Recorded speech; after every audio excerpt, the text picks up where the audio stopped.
Ani bojo, minokajeb, nibissing and nishnabig. We're going to get started in like 3 minutes. So I just want to let everyone know, grab yourself some refreshments, some great coffee from town, and some good goodies and fruit. And then we're going to get started in about 3 minutes. Miigwech.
Good morning. Minok kajeb, chikajeb, jakwat nish nakas, migizih ndodem.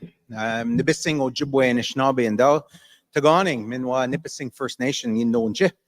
Good morning, everyone. Good morning to everybody online. My English name is Bob Goulet.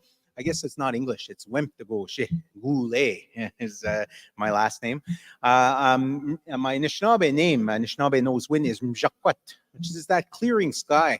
And when that name was given to me long time ago, the story of my name talked about that intersection between this world and the spirit realm. They talk about seeing a beautiful lodge just into the spirit realm. That's where my name comes from.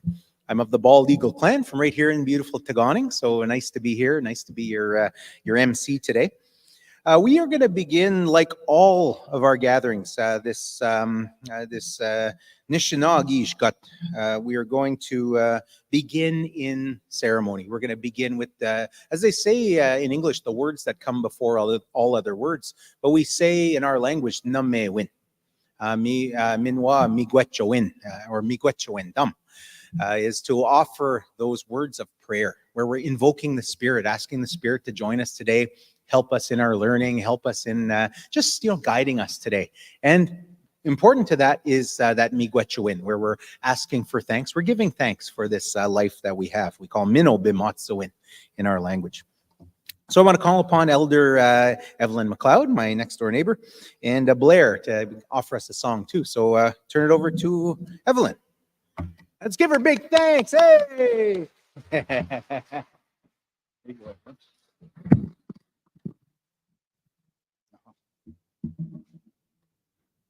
Anen bojo, shamena gutengin dum go mon jepe na moyon. Wena jenish in a kenish na bemong to speak in that good way to begin an event or a meeting. Cook Miss Evelyn Danos win was smogo bis seen the winch bogani. Nimang nakega chintaugion. I was I was born in Sturgeon Falls, but raised in the Nipissing area. Shigaming wade gisho na go tam ga gondod sian. They brought me up in it's called Washkong by Lavine. That's where I was raised.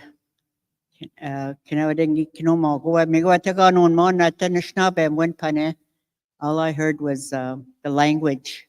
I was born, raised with that language in a place called Washkong. Even when we moved to the area in West Nipissing at the time, it's Springer Township, it's called now. But that's where we were. We never lost our language. And I like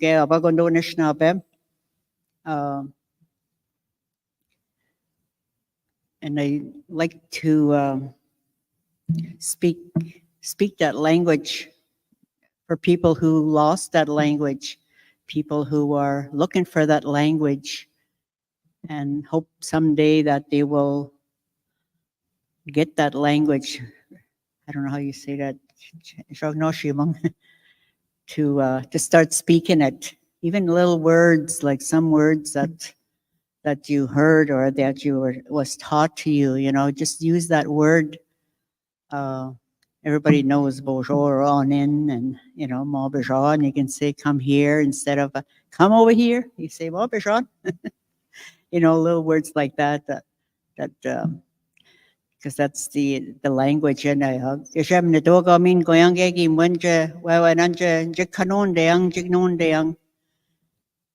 the creator, that's the language that was given to Anishinaabe, so we can communicate in that way. Miigwech, wadanakke wobnung ganjamochtag, wadanakke gokmis mishomis, noendog nakkine awat.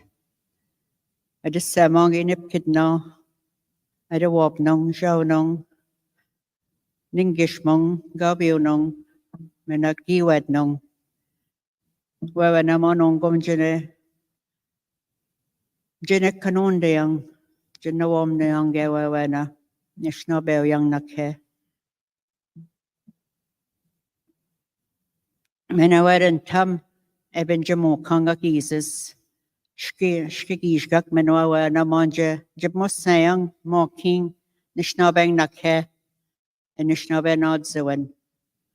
Gan we kajani kesmong. Ejeo yang. Nishnabel yang. Nanong gumayajwa bak. Kinagego ga. Gabe ebiknomo ke wat ina kenishna bemong gabe nishna benod sewen ina ke nawa wananjib mo sayang mo nongom gishgak Kamigwa chwe anon gok mesak mishom sak no and og nanonik gewin wo. Monjibin no dag no op gyang manongo mejwe bak. Gok inish na be. Enod zewen. Jadeb namang. Jino swadong Minamigwa chwe anon ge. Tak mekwe gewin. Gimi jiang kinaimi jim. Minawe siak. Mawawa nanjib mod siang. Minanabi. Gigoyak. Kinamage gon being a mod sim guk.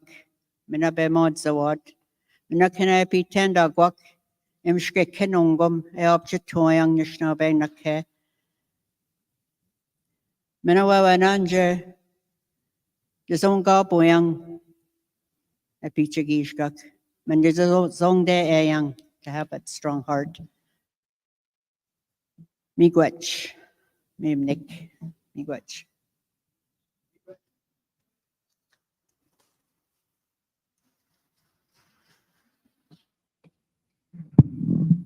In what we're taught, it starts with those words that we acknowledge the Spirit. Every time we acknowledge the Spirit with those in words of invocation and thanksgiving. But in our way, we also offer a song. So to offer us our song, I'm going to call upon Min Wei Wei Jinka Zut to offer us the song. This is Blair Bokesh. You go, Blair. Oh, there's going to be online people, so they need to hear you.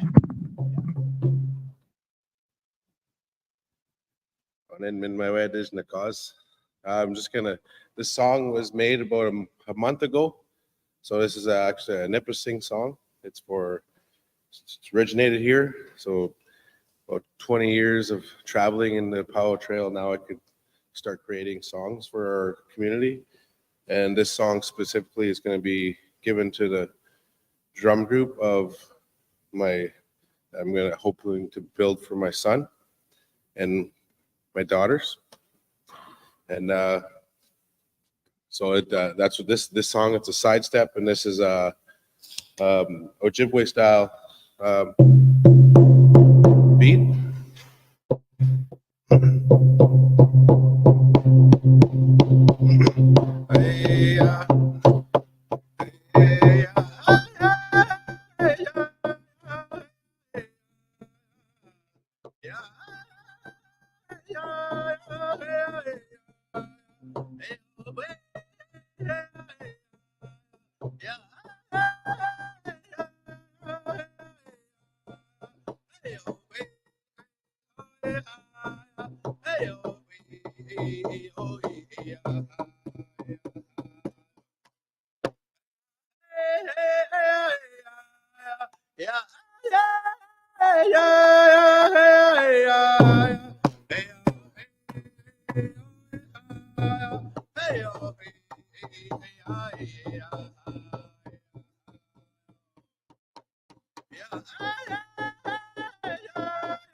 Old singer's habit. Anytime you hear a new song is coming, you reach for your recorder. Back in the old day, it was a little cassette recorder. You remember? You hanging it there. Now it's all digital. That's a beautiful song, Blair. You know, one of the things that we we are just starting to learn as Nibissing and Anishinaabe, as Anishinaabe people, is that dress that's worn at powwow, that jingle dress, is the only indigenous dress to the Anishinaabe. You see jingle dress all across powwow, right from southwestern states to out west in the plains, and all the big competition powwows. There are hundreds and hundreds of those dancers from many nations. I remember seeing eBay. They had an authentic Arapaho jingle dress. There's no such thing. Jingle dresses are Anishinaabe, but they come from us. They come from our people. It's something we could be proud of, because that dress is specifically for healing. And when Blair created that song, that sidestep is created so that those jingles can sound. That sound is said to be the first thought of the creator. That was the sound that the creator made when he thought of all the universe being created, when he thought of everything we would need. That's why we call that one Gishemnido, the great kind spirit. Because in that first thought, the creator thought of us. He thought of every single one of us, everything we would need, including that healing. So that beautiful song. And I really like that.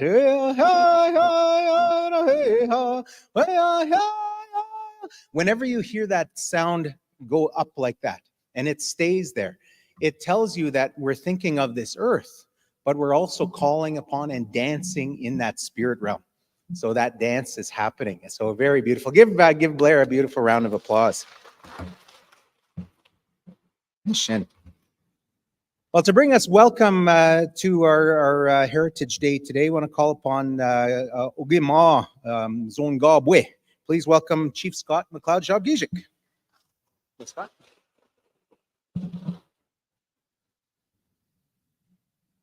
Anin Kinawea, Zongabwe Dijnakas, as Bob stated, my name that was given to me by one of our elders is Zongabwe, which loosely translated means someone who carries a lot on their shoulders. And I've been living up to that name lately, but I'm proud of that name, and proud that I received it.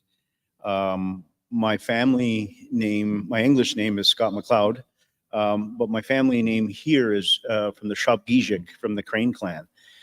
I am kind of in a surreal moment when I look behind me and I see the images of all the chiefs, great chiefs like Shabgijik and Bernard and all the ones that came before me, and some of them, the lower half, I actually had the pleasure of meeting and interacting and learning from them. So it's I feel like I almost don't even belong with them on that same, because we have such great leaders here in Nipissing. So I'm honored. It's perhaps the greatest honor that I have ever and will ever receive is to be Gima here at Nipissing. You know, when I was a child, growing up here, you know, things were tough. Things were tough. We had a dark cloud over our community with alcohol and dysfunctionality within our families, and a lot of abuse, and that's what I grew up in. And recently, I was asked. I was talking at a high school, and one of the young students, she asked me, "Did you dream of being chief when you were young, when you were a young boy?" And that really kind of took me by surprise, because it made me think about exactly that. What did I want to be when I grew up? And the sad part about growing up in that era was the only thing that I wished for at that time, at that moment in time. And it's sad, it's embarrassing, but I think we all went through it. And I wish that I wasn't Indian, because of all the things that people were telling us and making us feel about being Indigenous. And I never got to dream about being a doctor or being the chief or being anything other than not being who I was. But we've come a long way. And now our kids are able to dream and set their sights on being things that are coming out of their imagination and out of their hearts and setting goals for themselves. And that's really amazing. And so when I think about our heritage, it makes me think about, not just my memories of what I remember growing up, but also everything that came before us and everything that's in front of us. So it's really important that we have this project here. And Joan and the team, I thank you for everything that you bring here and all the work that you have on display, because it's really important for our children. We have it on our flag. We have it on our banners. The past, the present, the future. And that's why it's so important, because our children have to understand the past and be proud of where they are now and where we're going into the future. So I'm honored to stand up here in front and talk about this display and be very proud of our heritage. Every one of us should be, because this is who we are. Everything you see around this room is who we are. It shaped us to this very minute of this very day. And it's something to be proud of. There was dark periods, and there may be dark periods in the future. But we are resilient, and we are progressive, and we are strong. Miigwech.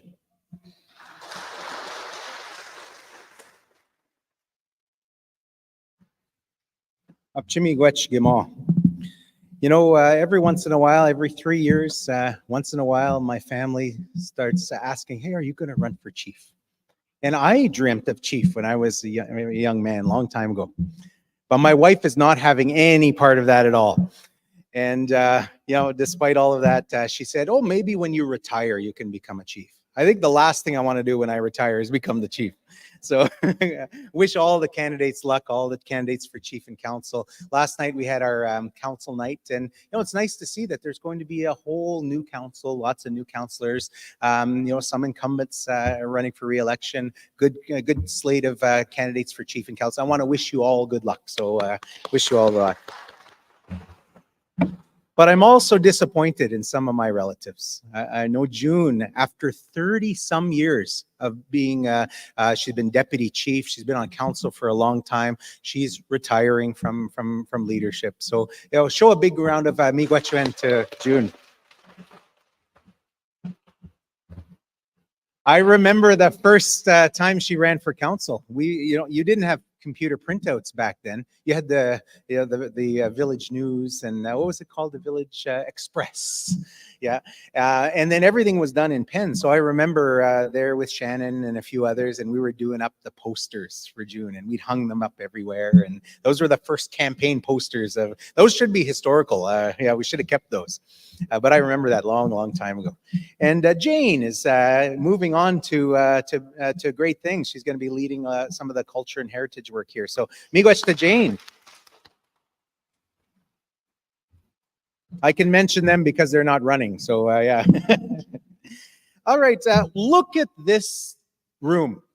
When I was little, when I was just growing up, we had the Nipissing Warriors. We were proud. We knew they were Ontario champions. We'd go to the see the men's league in town and remember, the Commanda boys and Ralph, playing hockey, and Les Cucci and all of those. And we were so proud of our hockey players. So we knew about the Nipissing Warriors. So, the Nipissing Warriors definitely have a good place in our heritage, in our history, and in our hearts. But look at all of this other work that's been done. All of this history that includes our people, Nipissing and Anishinaabe, all over. The Hallowell collection. One of the things that I did in my career, I led the Ojibwe Cultural Foundation for a while, and got a chance to do a lot of research in all of these museums across North America. And I actually seen these Hallowell photos, but it never occurred to me that our people are in them. We didn't back then. I don't think we had a good computer database to search these things. So, we're able to see those things. Over here, where is the guides, our Nibissing guides?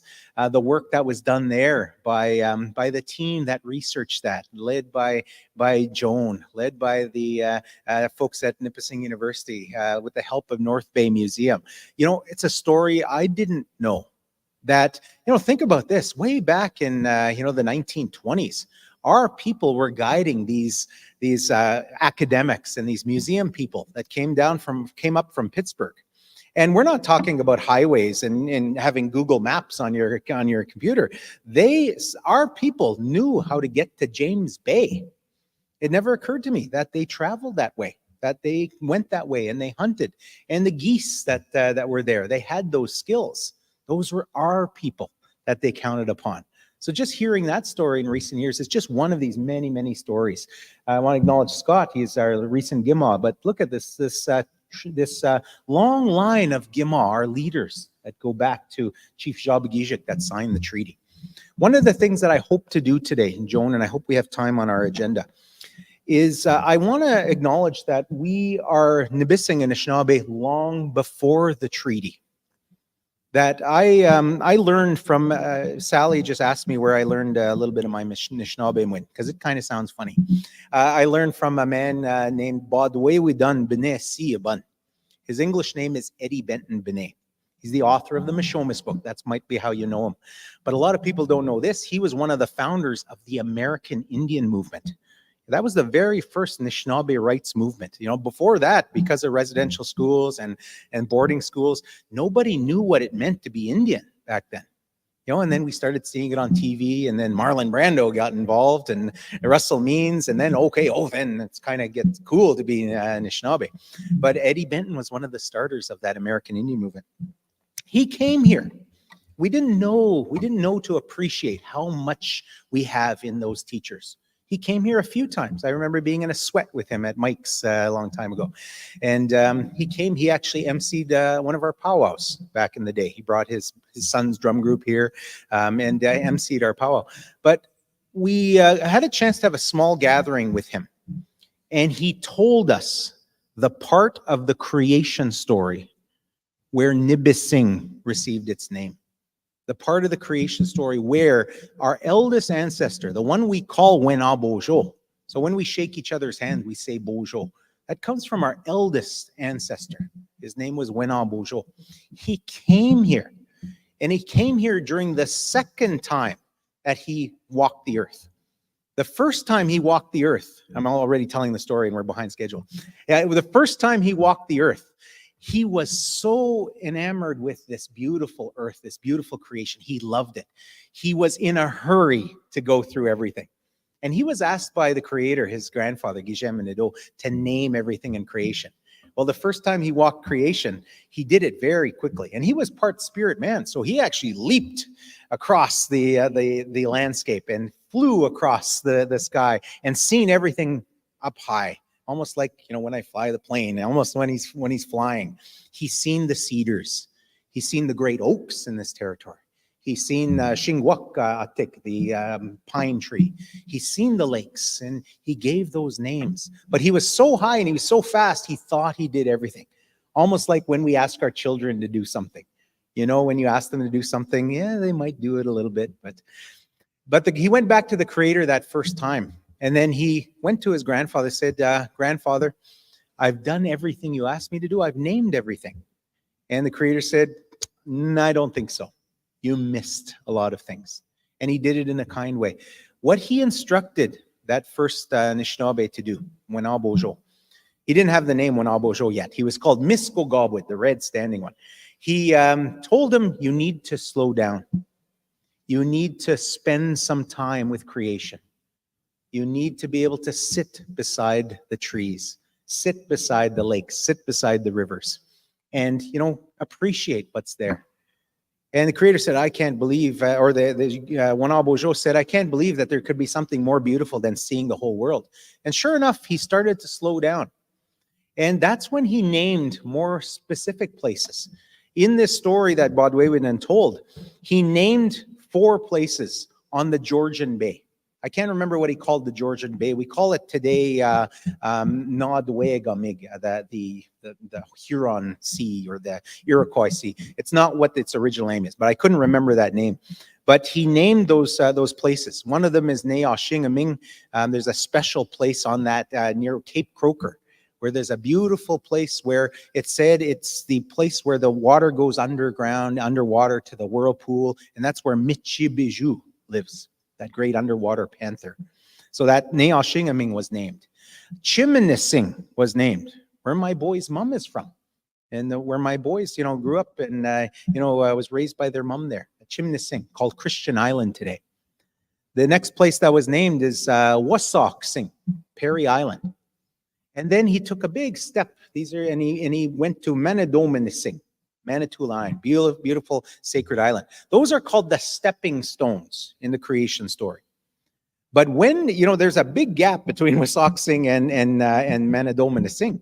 When he was, again, he was spirit man. He flew across, these spaces and tried to do it really fast. He seen in the periphery of his eye a smaller water body that he was seeing in the side. So after he said he leapt across and he touched all of these stepping stones, including Manitoulin Island.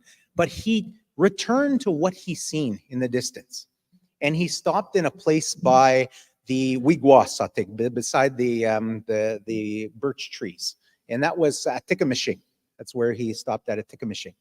But it was getting late in the evening, and he found his way to our place that we call Nibissing on the south. And Eddie was very clear. It was on the north part of the lake. Bocage Park is where he stayed, and he realized he had to light a fire. He had to rest for the night. But he named this place Nibissing because it was that small lake he had. The very first human being that ever walked the earth, according to our creation story, came here to our place. So we existed long before Chief Jabagijik, long before the treaties with the Europeans. That we've got a lot of stories, a lot of teachings, a lot of context that we can learn just by our creation story itself. And it's such a beautiful thing to see. I'm glad I got to share it, but now we're way over time. I want to call upon Joan again. Joan is my auntie Joan. She's long been the lands manager here since before. I remember she had jobs before, but she's known as our lands manager that's done so much for this community in terms of developing land policy. Took us into this new way of managing our own lands for ourselves, taking us out from the Indian Act and creating our own land law, our own land code, and all of those policies, and that led to inspections for housing and all of these really great things. Also led to our first successful land claims here in Nibissing. And of course, Joan may not be responsible for all of that. We acknowledge all of our researchers, but if it wasn't for Joan, we wouldn't have those things. And Joan has now completed her first term on council. So Joan is going to speak. And of course, June is going to speak too as well. June, of course, has been on council for over 30 years. She's a survivor of the St. Joseph School for Girls there in Spanish. And of course, we've got a display of residential school survivors of that school in Spanish. A lot of people don't realize that school was built specifically at the Spanish River. It was originally in Wikwemkong on Manitoulin. But that was too close to the reserve. And, they purposely built that new school in the 1920s to make sure that, the parents in Manitoulin could visit their kids. It was purposely put there, and it's been there right till they closed in 1958 and 1962. But June has been sharing that story for many of us, and I was talking with her, met her niece there, and when we hear that story, it's important to acknowledge that it's a beautiful gift when survivors can tell us that story.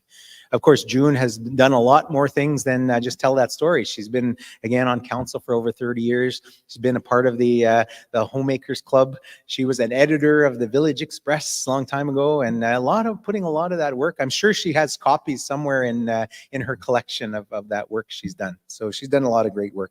To talk to us about our Nibissing Nosuinan, our names, and the names of our places. So again, an extension to what we talked about this morning. Please welcome Joan McLeod and Jabagijik and June Commanda. There you go. Okay, yeah, he's introduced me, so I can't repeat myself again.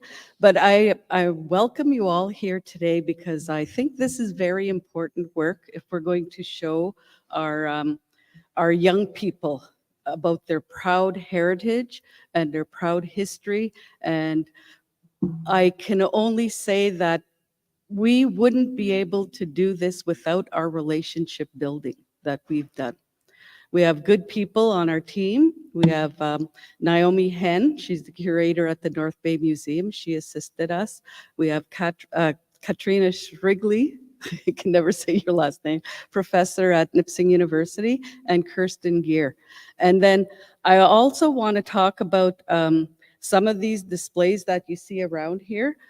They're just put up like for you to see. And I'm glad Bob put that out there because I did find in my research some names of some former Nipissing chiefs from the 16th century, Mangooch, and then there was one in the 17th, Pidgesack. I don't know really how to say it, but that's the importance of translation of these things. What we're doing now is we're really trying to translate and put names on all these displays and put our own language to them in our dialect. And that's where June becomes very important, like when we started our project of names and places. Now, I'm not going to bore you with a lot of it, but I'm just going to show you a snapshot of what we're trying to develop. And our job here is to talk people into coming and becoming involved. This is a big job that we have to do. And I want to acknowledge Randy Sawyer and his work that he did on the Enwayang and the North Bay Museum. This book should be republished and it should be expanded on. And I'm not the only one doing this. I heard that Alan Corbière is doing this in his center of the world.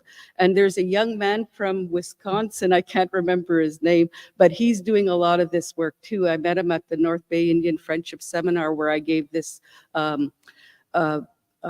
presentation before. But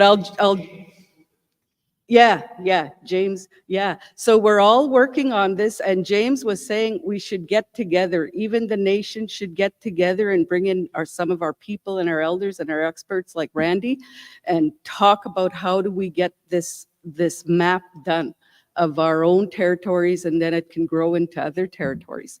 So if we just go on, there's my partnership. I have to acknowledge all the people that worked with this project: Norm, Peter, Larry, Peter, I forget, Glenna Bocage, June Commanda, Chris Main. He provided us with maps. I hope you can hear me. Yeah, and we have a British Museum map that Kirsten was able to see. I would like to see that repatriated here. So what I did was I developed Nipissing language charts and places. That's how I sort of like started it out to start developing it. And then Nipissing University, they're very, very, very good, and they really support us, and the North Bay Museum and Doki's First Nation. That's our big relationship building here. We have to get together more on our histories. So it's called Polishing the Chain between Nipissing and Nipissing University and Doki's. There was the summer archaeological program that went from 2010 to 2019, the Lake Nipissing Beating Project, the guides, and then the stories of the people of Lake Nipissing that Katrina and Glenna have been working on. And the Nipissing exhibit, and new to us, and that I want to talk about here, and I want to acknowledge that we have to pursue this relationship with the Rocky Bay Band up in Lake Superior. That's where the Nipissing went a few centuries back, and that's where we retreated to. And then the Nipissing assisted those Western Ojibwe to fight back to our territory here. There's a new, it's just in draft in the corner over there if you want to read it. One of the really important things here is Rocky Bay and another First Nation, and I can't remember their name, but they want to give us a Nipissing song back. There's an old guy there, an elder, that says, no, I want to bring this song back to Nipissing. So that's the relationship we're trying to build there and build that history on that big. I mean, if we made a movie about it, we'd win an Oscar, because that must have been like a really big alliance that we did.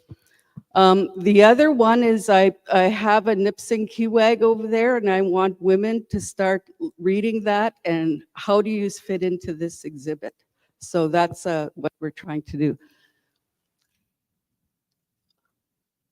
Oh, Randy, I wanted to acknowledge his work, so I put one in for him. And there was other elders too that were there. I didn't get all the names, but Joe Stevens, Martha, Muriel, there was a lot of people from our community that assisted Randy in that, and from people from Temagami too, I understand.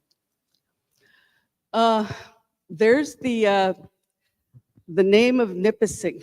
It's Little Water, and I'll let June talk about that a bit. I was really thinking about the name Nipissing and what it means. And they had a big gathering of elders and other people that came up with Bising. And I don't know what it really means, but I was kind of dissecting it and looking at what it meant back then to Chief Shopgijik. And back in the day, there was no highways or railways. There was waterways. Water was the highway. And when Chief Shopgijik came and chose his land where he wants to live with his people, he came to the place of the little water. And I think that's what it means, the place of the little water. Be Sing. Sing is a place, and Be is the water. And he was attracted by the water because he said it was good fishing and hunting grounds. And that's the place he chose. And I believe that is the true name.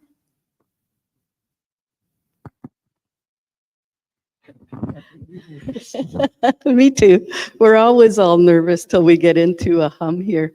So that was really important for us, because I got, like, every time I put up a display, somebody'd say, you're spelling it wrong, it means this and whatever. So translation, and that's why this is important, is getting our own names for our own places, the translation part, and the dependence on people like June that are willing to step forward.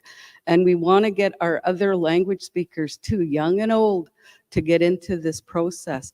So I'm going to go really fast through these charts. Most of them are just like charts that, one of the things that we need translated is that Doki's logbook.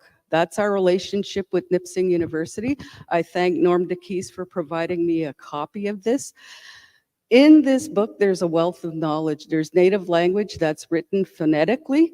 So our translators, we're going to have to find some money to get our translators to sit down and say, what is he actually saying in this? Because he's describing the people that were trading at his post at Doki's Point.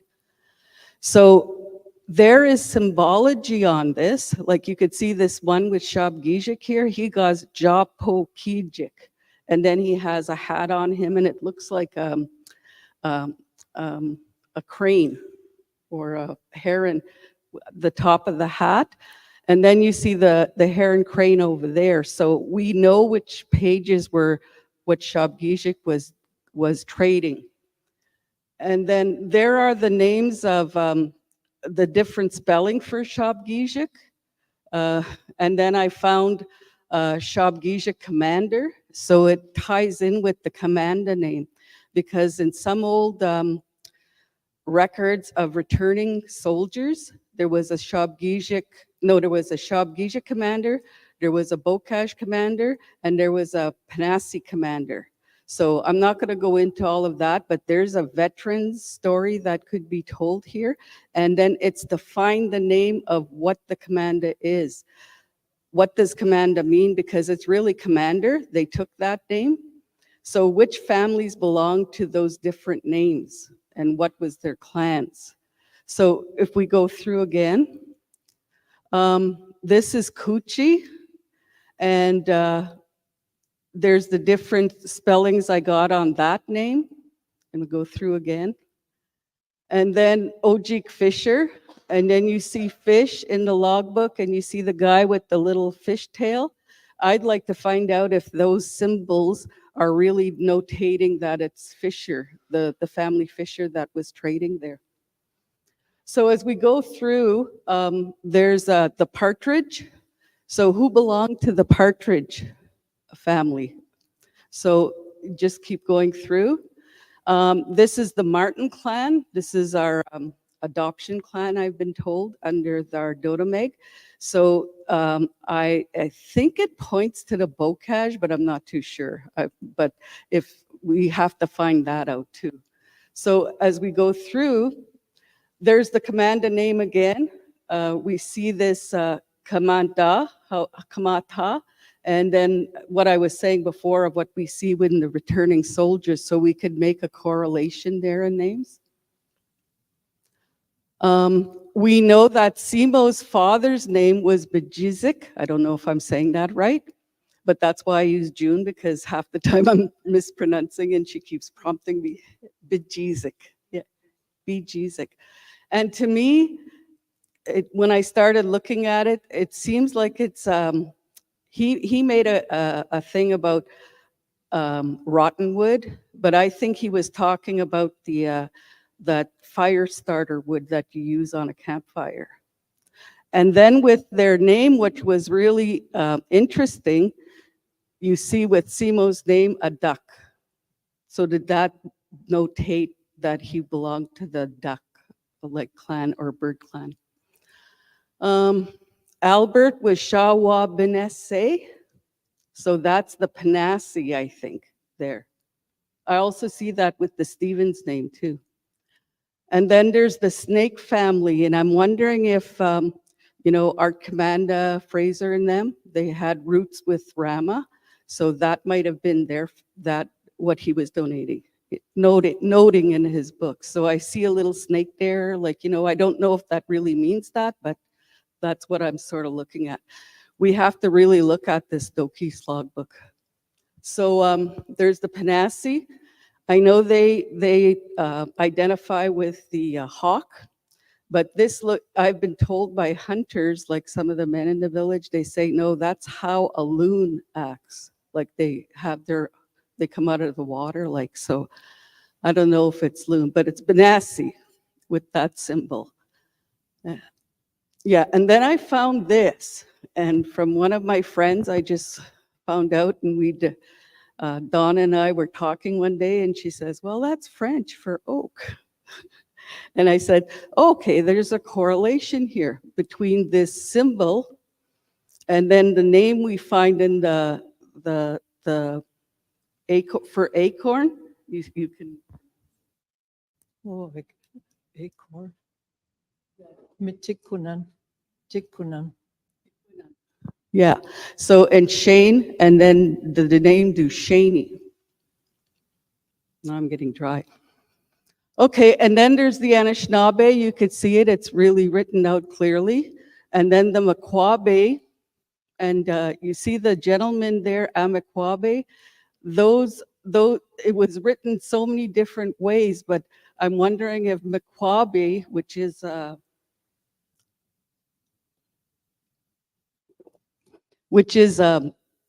colonial present name, but they just mispronounced it, and it's really Amikwabe.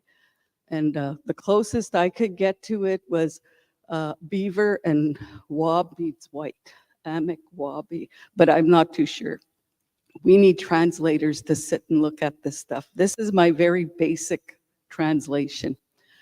So we're going through, and there's all the names that you find all the symbology that you find in there. It's a wealth of knowledge. So there's different like Pashkan, Peshkan, Chevrier, and I think it's the Chevriers are that Pikidjizak. That's their name, I think. So we're just going through, there's a Namas, Moose, and we had these people on our band list till about 1924 where they died off. So there was one family, I think Moose. And you do see Moose in that letter with Shabgijik when he wrote and said he wanted a reserve, and he signed as a moose, like a symbol as a moose. So when you go through these things, this become really important. Like, you know, you look at these names and you look at the symbology, and we might be able to tell what our old clan system was. So we'll need people that are learned at the table more with our people that are the translators. So we'll just keep going on here because I can go on for about 100 years on this stuff. So I just do names and I keep going through. There's a ton of names that come through on these things. For Dokis, we find Docus, Ducus. That's I think it's a French translation for Ducus anyway. So, and then Estol is for Ristoul, and you see their symbol was the muskrat, the Wajak. And Mike Ristoul uses that all the time.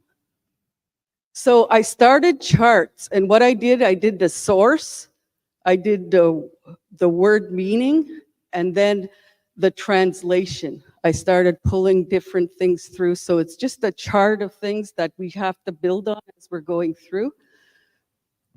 And just keep going, and you'll see like this can be added to all the time. And then the Dotamegs, what's really important with this is we've got to really do the study on Dotameg, because that, if we're going to rebuild our clan system, we have to learn more about it and get people more involved in it. Alan Corbier would be a very good source for this. And I can't remember his name, but Richard Wabanance, is that the right name? The guys that do all the Dotameg work for the union. Richard and yeah. So we'd have to involve people like that. So just going through, and there's our, I've shown you this clan system before. That's what our elders had chosen on the bottom right-hand side. What the Handbook of North American Indians said our clan system was. And then the letter from Shabgijik for the moose, deer, fish, sturgeon, I thought it was a salamander, but I found out it's a marten. And the bird. So these are really important to look and see how they correlate and come together. So here's the letter with those things I told you, the symbology on how they signed. They signed with their clan system, so we know that much. It's just to match up the name with that clan system there. And here's all of them that I could pick, not all of them, a good variety of them from the logbook, that there's symbology there that we could really look at. Locations are becoming a big importance. Like we have to have a map with the locations with our own native names on them. So we'll see things like I saw in archival, like Abatawe, that's halfway central. Sturgeon River, well, you know, it's Zibi. And then what June said about Lake Nipissing. Kelly, Yellock is not a native name. A lot of people think that. It's just, Yellock is Kelly spelled backwards. It's a guy that wanted his name on a crossing. Garden Village, Kliganing, Wabkong, and then we just go on with all the locations. And I made a chart on that. So we have a starting point. And we have to use old maps too. Some, like, and that's why I like my relationship with Kirsten, a professor of geography. So we're gonna have to find names from that source too. And here's the picture of the birch bark map that sits with the museum in the British Museum in London. Yeah. And these are the maps that were provided by Chris Main. There's some writing on there that we'd have to go through and look at and see if we have any names that are right there. I know Lavaz is not Lavaz, but maybe we'll find something. Maybe that's my Nashgamik Tanshik. Yeah.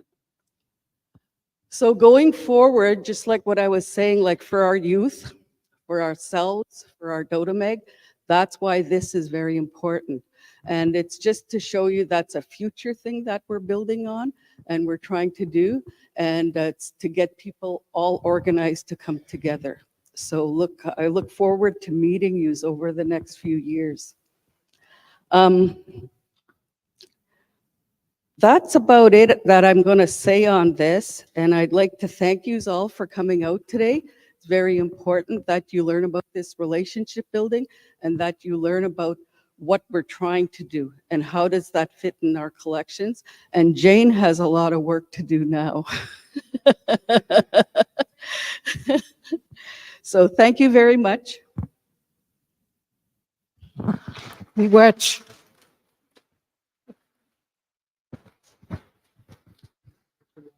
Oh, yeah. We got to talk some more.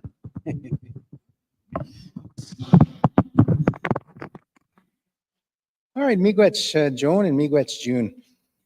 There's something that really was really special. A couple of years back, I was invited to be a part of the presentation, the opening of this beading project. I don't know if everyone got to see it. Is the beadwork here? Is it? Oh, it is, eh? Oh, I can't wait to see it.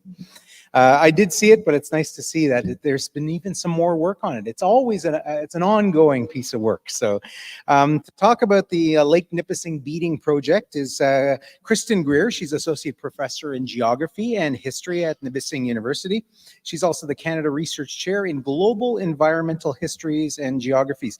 She's been counted upon to provide advice to a lot of our chiefs and organizations on some of their history. She's been involved in some repatriation work for the Robinson Huron Chiefs, Dokis and Nipissing, the bringing our ancestors home work, and yeah, done a lot of work in those museums to help us in doing that.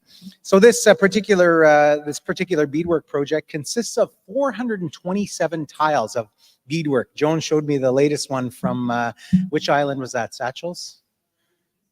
East Hardwood Island.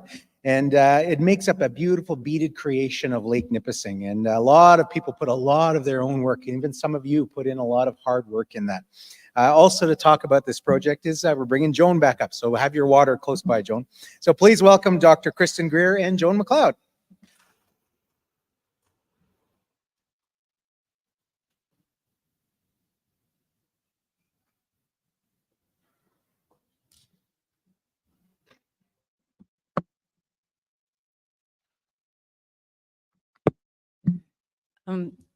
Miigwech, Bob, for the introduction. Also, miigwech to Evelyn and Blair for opening today's event, and for Gima McLeod for welcoming us here. As Bob mentioned, I'm Kirsten Greer. I'm actually from the unceded lands of Mignon, I can never say it, Mignon, Montreal. I'm of Scottish Scandinavian descent. I also grew up living on Lake of Two Mountains, which is very much connected to your nation. And so I'm very thankful to be working in relationship with Nipissing First Nation and Dokis First Nation and living on these lands for the last 11 years. And I'm here with Joan, and we were asked to provide an update on the Lake Nipissing Beading Project. We're part of a collective that we'll talk about in a little bit more detail. So this project actually started at the beginning of the pandemic, and this was the original collective that came together to respond to that situation, which was unknown at the time, and we didn't know how long it would last. So this project is actually 4 years old. We had no idea it would last this long. And so I just want to introduce some other team members that some of them are here today, some of them weren't able to make it, but also how this collective has grown over the last 4 years. And so Carrie Allison is the lead artist that is part of this work. She helped to conceptualize the Lake Nipissing beading project on one of her previous projects, the Shibaneka D beading project. And so we applied that concept to this region for this particular work. We have Joan and Glenna Bocage, who is also an instrumental team member. We have Katrina Shrigley, my colleague at Nipissing University, and Katie Hemsworth, who's also at Nipissing University working with us. We have Randy Restol from Doki's First Nation. He unfortunately could not make it here today, but we just want to say that he was supposed to be here. And we also want to apologize to Doki's, so Norm, because in order to fit the beaded map on this wall, we had to cut half of the French River off. And also you will know Suzanne Campo White Duck, who's moving back to Nipissing First Nation this summer, and Naomi Hain, who is the director of the North Bay Museum, and then Councillor Jane Commanda, who's now going to be the heritage manager at Nipissing First Nation, and Isabel Castle, who's a GIS technician at Nipissing University. But as I mentioned, this project has expanded, and June Commanda has been part of the project. And Bob Goulet opened our first opening in 2022, and the beaded map came back to the territory, and all the beaders that have been part of this collective. So we just wanted to highlight too that even though this started at the beginning of the pandemic, we already had a partnership in place between Nipissing University. Oh yeah, I keep forgetting to do that. Okay, these are all the people that I mentioned, so sorry. Just that we had a partnership in place that was from a SHIRK partnership development grant where Doki First Nation, Nipissing First Nation, and Nipissing University were working collaboratively to work on issues of repatriation with museums in North America and the United Kingdom. And then the pandemic happened. And so we were already working in relationship, but then how do we respond to not being able to see each other, not being able to visit and travel? So our group came up with a project where we wanted to make sure that we were doing something to engage people when we're all in isolation, lockdowns, also to honor the original intent of our partnership grant. And so working, to bring in histories of Nipissing, Nibizing, Anishinaabe from Doki's Nipissing First Nation perspectives. And we came together through Zoom, so we had to learn this new technology. And we often were in our pajamas and just we're having weekly calls just to stay connected.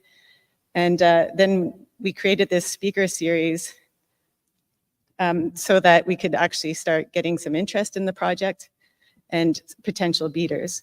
So Carrie Allison, as we mentioned, she uses beading as a way of honoring the relationships with water and with other beings, such as plants. She beads botanical natural history specimens as a way of honoring them as relations versus a scientific specimen.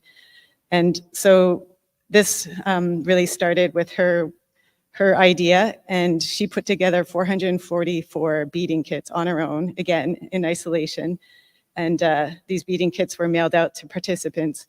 And so just thinking about the labor of love behind the scenes that people might not know about. So this is our project, and it's, as I mentioned, 4 years old, but in order to create those beaded kits, what we did is we used it purposely, the Ministry of Natural Resources forest inventory imagery that is available to the public and for use, and we gridded that imagery, so that's the image up at the top. We did that as a way of acknowledging remote sensing, aerial photography as a colonial tool, because this is a way of the the Ministry of Natural Resources to actually have a view from above and to see what you have on the ground in terms of resources, natural resources. And so we want to speak back to that colonial tool and to take back land and water in those ways. So there are two versions of the beaded map. We have the physical beaded map that's in the foyer here. And then there's an online version that has been digitized. So each person that has sent in their beaded tile, we've digitized that square and have uploaded it to this digital map using ArcGIS. We'll talk about some future ideas, and Joan will talk about future aspirations to that online version. So it's traveled as well.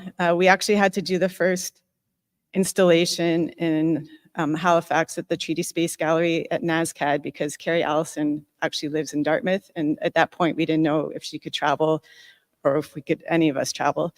And that was in 2021, September, where we opened the first iteration. So you'll see how sparse the first iteration is compared to how it is today. I think we had 100 tiles for that one. And then it came to the territory for the first viewing at Nipissing University in October 2022. I've lost track of all the years, but. And so as you'll see, we had a special opening for community from Nipissing First Nation and Jokees First Nation, and Chief McLeod opened that for us as well. So it's traveled to Bawating, to the Sault Ste. Marie Museum. Oh yeah. Yeah, maybe you should. Oh, maybe go back just to show. So that's the first installation on the right here, how sparse it is. That's what I was describing. Okay. So this was the installation at Sault Ste. Marie. There was a delegation that went for the opening, and that included Jane and Joan and Randy Ristoul. And we were able to also visit sites at Bawating related to the histories of the Robinson-Huron Treaty of 1850. It visited Thunder Bay Museum as part of its travels. And then back to Jokees Museum last summer, where it spent the summer. And we had a special opening there as well that Deputy Chief Mike Sawyer opened for us, and he emceed.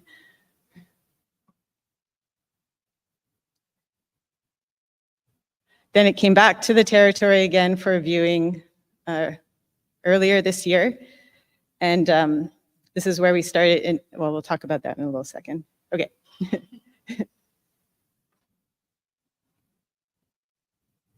So maybe Joan would like to talk about some future aspirations to the project in terms of overlapping with some of the work that she's been doing with Katrina and Glenna. Yeah, there's of the 427 tiles, what we're thinking now is who were the people that actually beaded it and what were their stories. So I know like the last tile I did, just completed and put up today, was on the East Hardwood. And that was because of a story that my sister Nancy reminded me of about old John Fisher. He used to talk about the Muniaz Nini, that's the Montreal man that came into our territory. And he used, John, when I talked to him, he told me that those Hardwood Islands was the last fight that we had with the Honondashi and the Iroquois people. And so I put on that peace pipe, and I put on a war club just to put some symbology.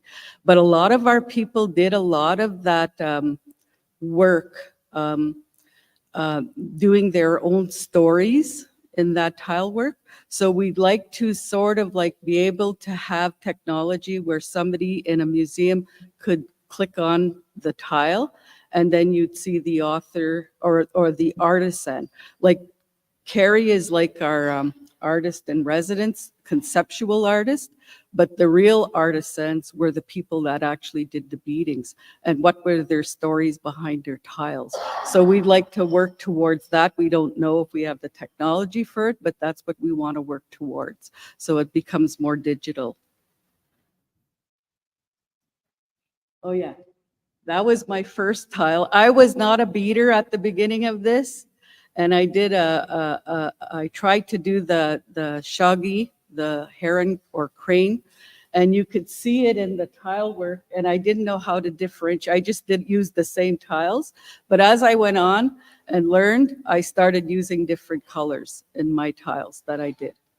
But there were people that did a lot of work, and I want to give an acknowledgement to people like Darlene McLeod, my sister-in-law, who did something like 24 tiles, and she got ladies together to come together and do other tiles. And we had Lorraine Goulet, who did, I think, 12 or 13 tiles. So these people dedicated their time and resources to make this map be finished. So to all those individuals, we want to acknowledge them as best as we can. We also had people that had no Native affiliation with us at all that provided, so we'd like to get in contact with those people too. So, and I want to remind everybody, like this exhibit, if 50 years from now, grandchildren can go up and touch their grandmother's tile and actually, so it becomes a living thing. So when we bring it out, I think it'll be a big thing in the future. I'll be long gone, but there's something left here of me. Glenna, would you like to come up and talk about what you beaded?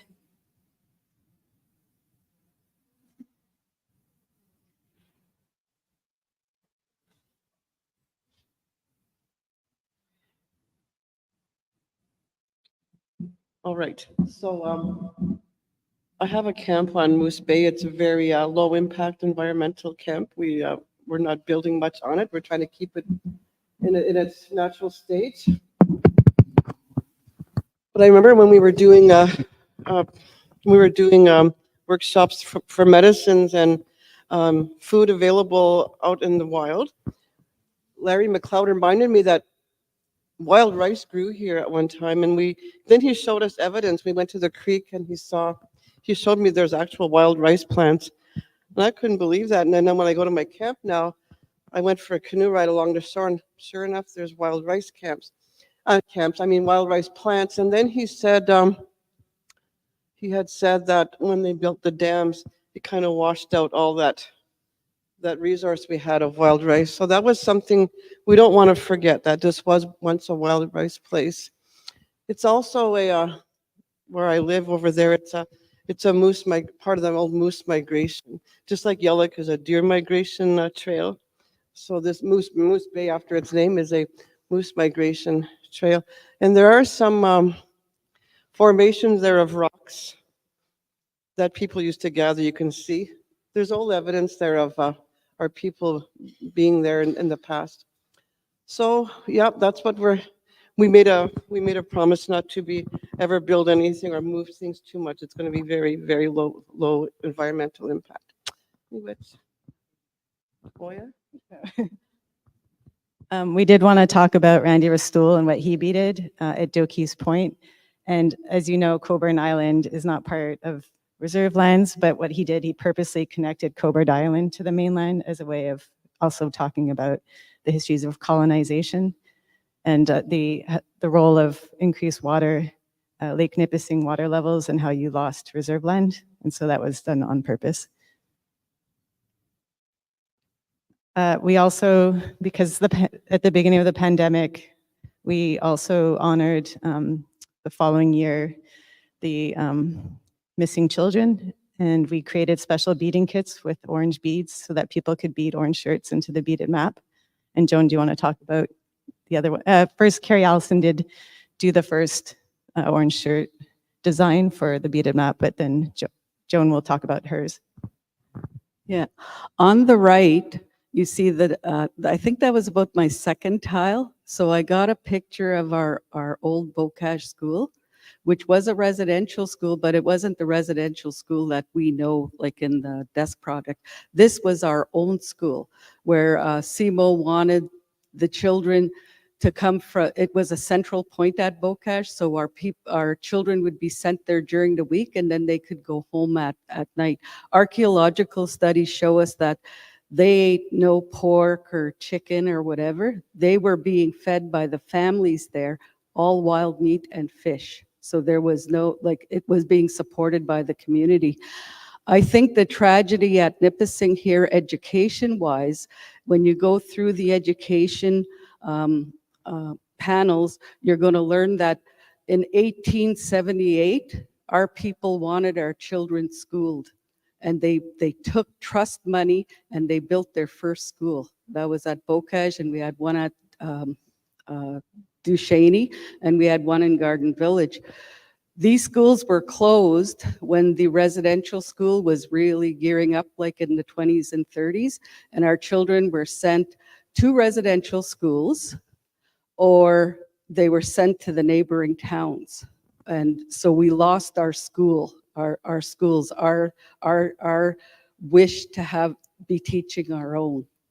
So what I did with that tile also, I put 127 because that was the number at the time of our children that attended residential school. And I want to give a shout out to our desk project on the side here. And I want to thank Les Cucci for, he was sort of like the force behind this project being done, where our artists came up with their own interpretation of what residential school meant to them. And we put some of the pictures of our elders that attended that school, and there's some information on the artists that did that work. And the middle tile, I know about this, that's the cranberry marsh, the red little dots. That was done about 3 or 4 times. People recognized that there was these huge cranberry marshes that no longer exist or are very environmentally impacted today. We also honored many people through this project, and Muriel Sawyer-Bunn was one of them, and also Terry Dokis Bunn, who passed away last year. And would you like to talk about Josephine?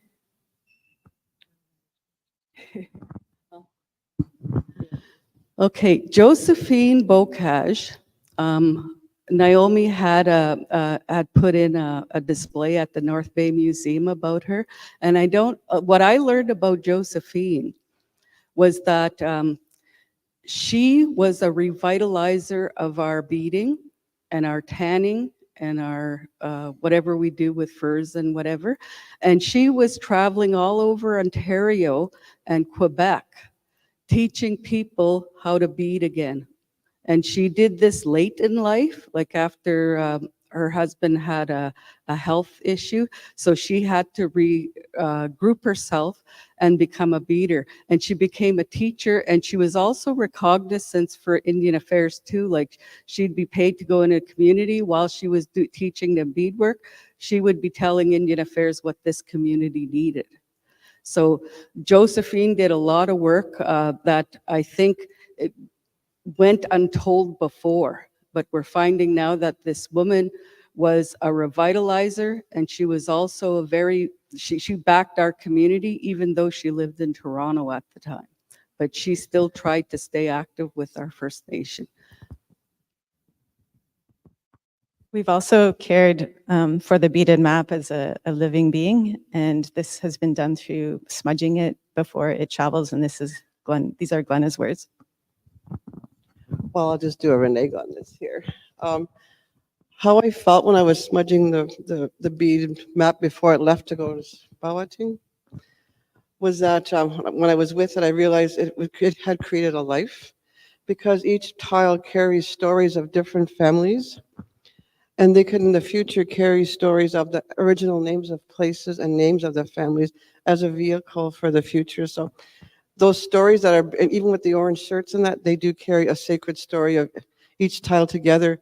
And we've been waiting a long time at Nipissing to put our stories together, and it felt like this map kind of tied it all in for us as a starting point to grow from that. So I called it a living being because all those stories in there are alive to me, and probably to all of you too, of our past and our future.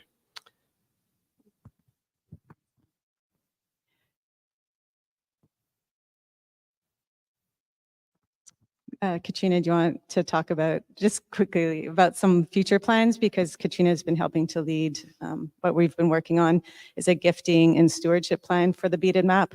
We would like to gift the beaded map to, on behalf of the university, to Doki's First Nation and Nipissing First Nation, and we've been working on a stewardship, like what that would entail. But Katrina can provide a few words. She didn't tell me I was speaking.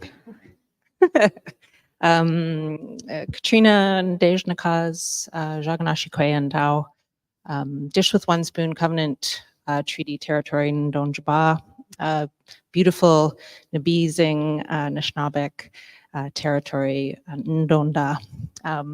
Miigwech for welcoming me here today. Miigwech to Bob for being here with us as MC, and to Evelyn and to Blair for opening us up in a good way. So just briefly, we have been working since the spring, a year ago this spring, right? Is that when we started to have conversations about this? To establish a nation-to-nation stewardship plan for this beaded map, this living being, where beaders and elders and knowledge holders from both Nabising, Nishnabek, and Doki's First Nation, Nipissing First Nation, and Doki's First Nation would come together and make some decisions about how are we going to care for this map, what what are the next steps in the map's journey, how do we want the knowledge that's embedded and the spirit that's embedded in this map to be cared for. So things like Joan has said, do we want to layer stories into this map? So in the future, the stories of the Shagi, of the crane, or of the wild rice that Glenna spoke about, those stories are there for descendants to learn from, and also to raise questions about how the ecology of this beautiful lake has changed. Why has it changed? What obligations do we have to these waters to ensure that they are here for the next 7 generations and beyond? So we've had 2 stewardship gatherings with the beaded map in attendance, one at the university, one at Doki's First Nation, which was just a couple of weeks ago, and in the fall, in September, we're hoping to gather here to have a 3rd stewardship gathering to listen to elders and knowledge holders about what we need to do to care for that map in a good way, and to gift that map from the university to the nations to move it forward on the next steps of its journey. So we look forward to everybody joining us who wants to be there, and to being able to announce a stewardship agreement. So, miigwech.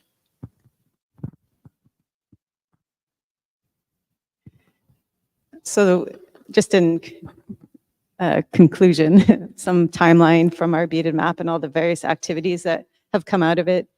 And we just want to acknowledge and say miigwech to everyone who's been part of this, whether it's emceeing or opening our events, whether it was beading. And if anyone would like to share their stories, we have an online forum on our project website, which is the Lake Nipissing Beading Project. And you can contribute your story if you'd like to have it as part of this wider long-term plan. And also if you want your name to be published, because we'd like to acknowledge everyone that's been beaded, part of this beaded map. So miigwech for being here. And Joan, do you have any concluding? So Nipissing has to think, and this is going to be Jane's job again. When we do this handing over to Nipissing and Doki's does have storage now. Nipissing doesn't have any.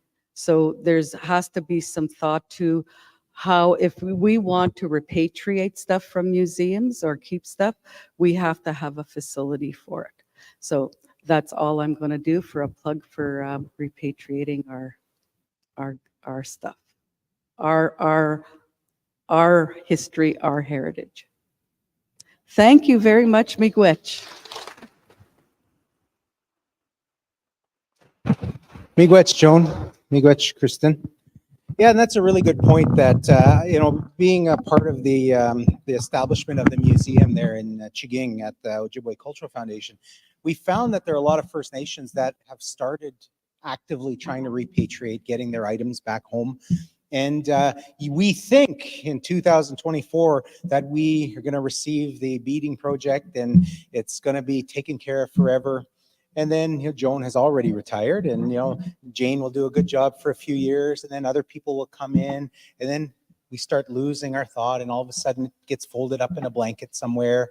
Oh yeah, we'll take care of that at some point. And then 20 years goes by, and someone else opens up a box, and our things are in there. And when it comes to taking care of these objects, taking care of fragile art, you want to make sure you have the proper facilities, which means you need to have dedicated facilities. You need to have making sure environmental controls are right. You got to make sure the lighting is right and the humidity levels, all of those things. So we really need to give some thought to that before we start asking these things back. And a lot of people demonize museums, and a lot of them, historically, there's reasons why we demonize them, but they also make sure that those things are cared for. I went with my aunties one time to Smithsonian. I think we went down to Suitland, Maryland, where they the Smithsonian Museum keeps these items, and they keep them locked up so people can't fiddle with our things. Some of the sacred items, they make sure that there's red cloth on them and they're locked tight. And then anytime we Midewin or traditional people want to come and look at these items, and they take that out with white glove treatment and allow us to smudge in there. So they're taking care of a lot of these things, but we can always take care of them better. But we can't do that if we're just dedicating a side room to that. So yeah, important to know. Let's take a 10-minute break, folks, just to have a refresh, and we'll come back at 10:55 for Blair's presentation. So 10-minute break.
Started again. Hey, Jeff. How's it going?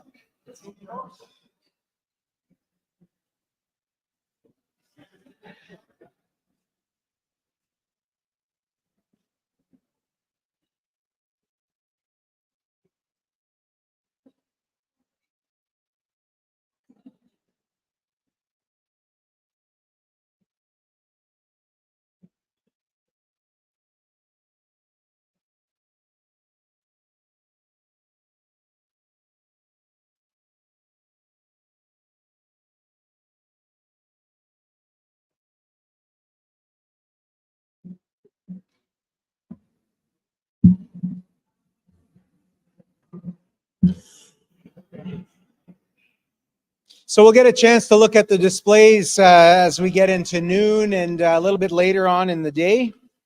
But I do want to get us back on track.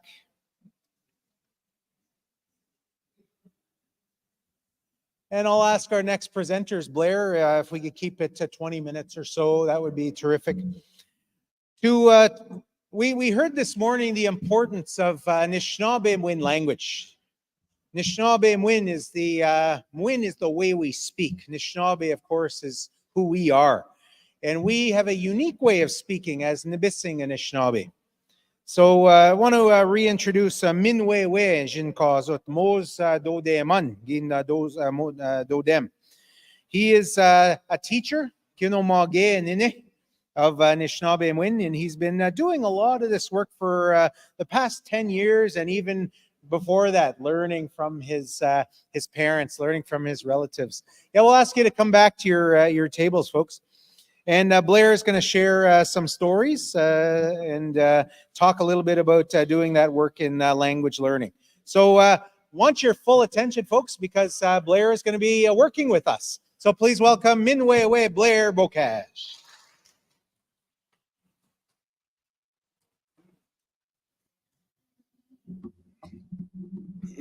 On in. Minwewe dish na cause. Minwewe misquabic dish na cause. Mon bissing donj ba. Mos do dem. Minan swim dena shanan and don't sit pones. So my name is Nice Sound from the Red Rocks. I we're by the Little Water. Oh, I wrote this down.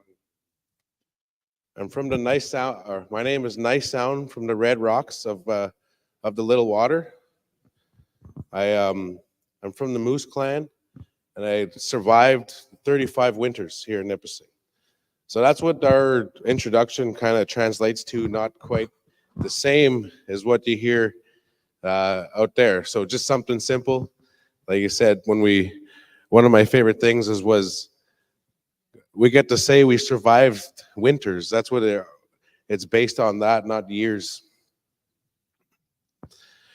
Today, I would like to talk to you a little bit about, well, I'm going to do a little bit of Ojibwe teaching, basically a greeting and a farewell. So that's what I'm going to focus on that.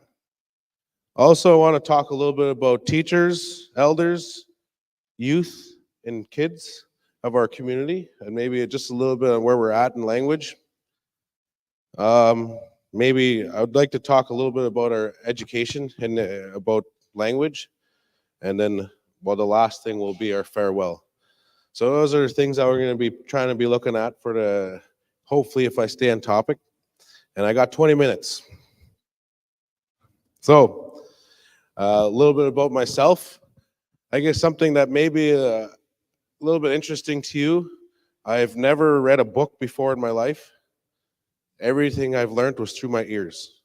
And I have a little bit of what I need to get into the mainstream teaching of what we need there, but all my education is focused here in Nipissing. When I was younger, Gish Gatekwe, Menanok Mingab Muset, had told me to focus on certain things, certain types of education. And one of the ones for sure was Anishinaabe is our language. It went as simple as this. Oh, I want to learn language, Dad. Oh, come on. And we went across to my grandmother's road, and then we started speaking Ojibwe. Was the starting of my journey. So I'd like to start us off with, you hear a lot of, hey, how are you? Hey, how are you here? I think we could trade that right now with a little bit of language. So I'm going to start off with that. Could you all say on? And what about the word in? Now say on, in. Okay, so that's the way we say it here in Nipissing. On, in. Let's not use hello anymore. Let's use this, on, in. So that's one thing I'd like to promote. Now that word, let's go on, in.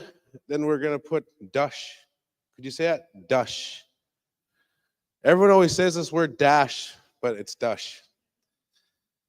So now put those together, we'll say on, in, and dush. Yeah, just like that. And that means, how are you? So there's two little things we could say that we don't need to use in English anymore. So we got on, in. That's just a formal greeting, or maybe not as formal, but in passing. And then we could say on, in, dush, where it's, how are you? To answer that, well, let's go back to that. Everyone, on, in. On, in, dash. And there's intonation is important too. On, in, dash. So maybe, hopefully, do you mind if I call upon one of our speakers here just to say it?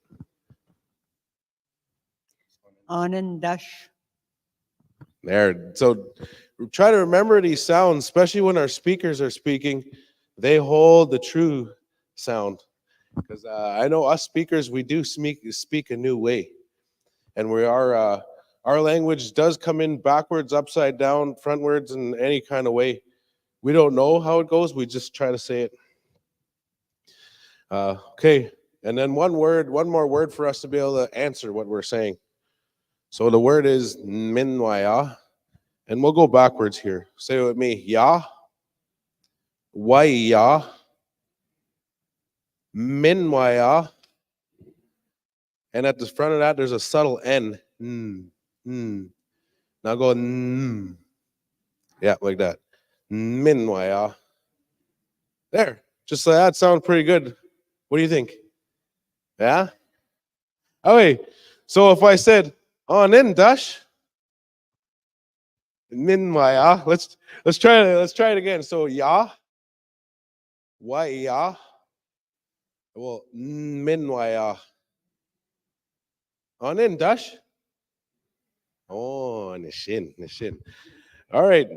So again, instead of using hello, hi, how are you? Let's try to use this. Let's trade it. Like this is direct steps on reversing. The next thing I wanted to talk about was a little bit of teachers of the community. So we have about, I don't know, 12 teachers here. A lot of the teachers didn't specifically go straight into Ojibwe speaking and then become teachers. A lot of times is because, oh, you're Indigenous, you're going to put you in the school, in that program, and you're going to do that. And for us, well, it's great because, well, it gives us pension and benefits. It's the place that feeds our family. So we're taxed with that role. We're taxed with the role of saving our language and bringing it back to our nation. Nothing too crazy. So first of all is as teachers, there is barely any professional development specifically for Ojibwe teachers. We don't have a place for us to go to hear our language. We don't have a place for us to go to learn specific about learning our way. And then also learning, more importantly, listening to Lorna Williams, Dr. Lorna Williams. She says that, what was it? Lost my thought. Teachers, no place. Yeah, we just don't have a place for us to learn. We don't have a place for us to to do these things. Oh, I had a cool thought, but it kind of went away. So just a little bit of, I don't have a place. It's gone. But just something like that. We don't have no PD, and it would be nice for us to be able to have time to do that. In our education systems, it's all of our teachers are run thin, and we don't. I feel bad for a lot of our teachers because what helped me in my language program was the base of knowledge that I had before going in. And I do know that most of our teachers go in there do not have a base of knowledge. They have the very, very, very little. Not their fault. We're all there trying to teach and trying to do these things and hoping we're doing things right. And I just want to say that on behalf of the teachers, that it would be nice for us to be able to have that place to go. Now I want to talk about our fluent speakers for a second. I just want to say this, our elders are keeping all of our organizations afloat. Our programs do not work without their words. Where do they fit in terms of pay grid, right? Where do they fit in the pay grid if they're upholding all of our programs? My Ojibwe program only works because of Evelyn put a lot of time into me, Muriel Sawyer, Sally. That only works because of that. It doesn't come from my head. It came from theirs. So I just want to say, where do they fit in the pay grid? I don't know. I feel like people who are upholding organizations, they're kind of like more of the higher paid people, right? That's my understanding. So I just wanted to say that. Oh, another quick little thing is that I know I get bombarded by translations every day, all the time. Help me with my program. I would love to, but I need to work on mine too. So I wanted to just say that for whoever, like when you're asking for translations, bring them a gift or bring them money. Simple. That was always our way. Going back to our tobacco, we don't just cut a tree. What do? We give something back. So it goes back to our basic teachings, that reciprocal relationship back between us language researchers or anyone that wants to learn language with the ones who carry the knowledge. I know I can't go to Nipissing University and just ask around for things. You got to pay for a program.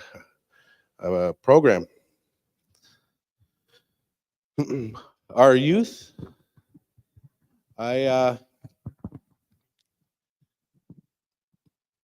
too, our youth are taxed with our language is going quick. Our language isn't here for a very long time unless we sit here and do that. So our youth, if anyone's listening, please take time to sit with our speakers. Take time to listen to our language.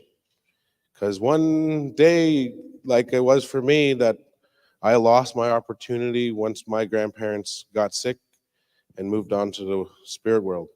I lost my unconditional love language where I felt comfortable speaking. I lost that.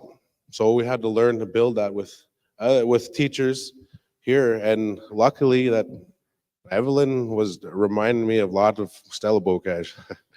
So it was an easy transition that way. And I guess if we could invest into our youth, promote our youth just as much as we do as our hockey players in the community. You know, our hockey players, they do great things and they do help us strive for a healthier lifestyle and try to be stronger and push to be that. But that's not all we have in our community. We have some beautiful artists, language learners, dancers. We have lots of things to celebrate. For sure, our language is one of them because it's you don't see it anywhere. You don't find it anywhere. Any guesses where I had to learn some of my language? Well, right here in this place, there was this place that was called Enja Twaging. So Megwa Twage what? Give them what, Sog? So while they're sitting there playing, I would come in here. I would go buy some scratch tickets just to go sit with our speakers and then hang out. Maybe I'd win $50, so hopefully, but I would hang out here and so I could hear the language. You have to find out where it is and go there and get it. That simple. I guess I wrote here Nishnabemwin, just a quick little speak about that. That kind of leads us into the next thing. How much time? 10 more minutes. I think I could fill that in. So that being said, I don't want to leave us well, I guess I'm going to say some more stuff that's more our language program.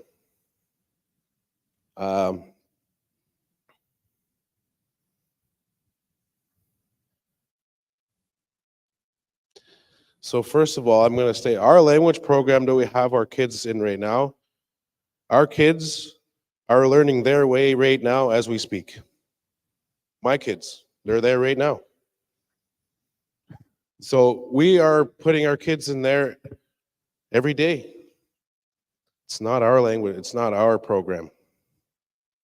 So we need to bring them back home here and teach them here. I feel this will be a lot better in their heads than anything else. That's what I feel. Because sitting here with our language for 20 years now, I got to hear some really cool, I got the best education, I'm going to say that. I got to hang with people here who the stuff that we're reading against, they were fighting against those people, and I got to hang out with those people. They told me those stories in Ojibwe. Now we're on the road of trying to translate them and transcribe them and stuff like that.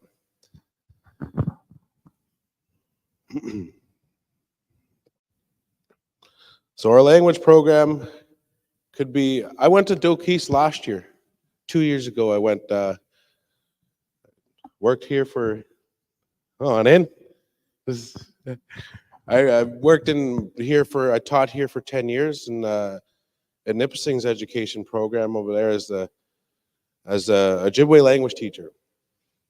And then I'll try something else, and I went over to Dokis for a year, and my eyes were opened. It was quick for me to see that we were doing it backwards here. Like we're sending our kids out there to get used to that lifestyle. Then we try to bring them into the Nibissing where it's a whole different thing. I've done it. I went to there. When I was in grade 9, I had an opportunity to go play football in the States there was kids from here, kids from in the Sault Ste. Marie. Every one of them were seniors except me. So we were supposed to go play football in the States, and my dad was pushing me to go to Nibissing High School to learn our way, learn our thing here. I'm quite happy he did that.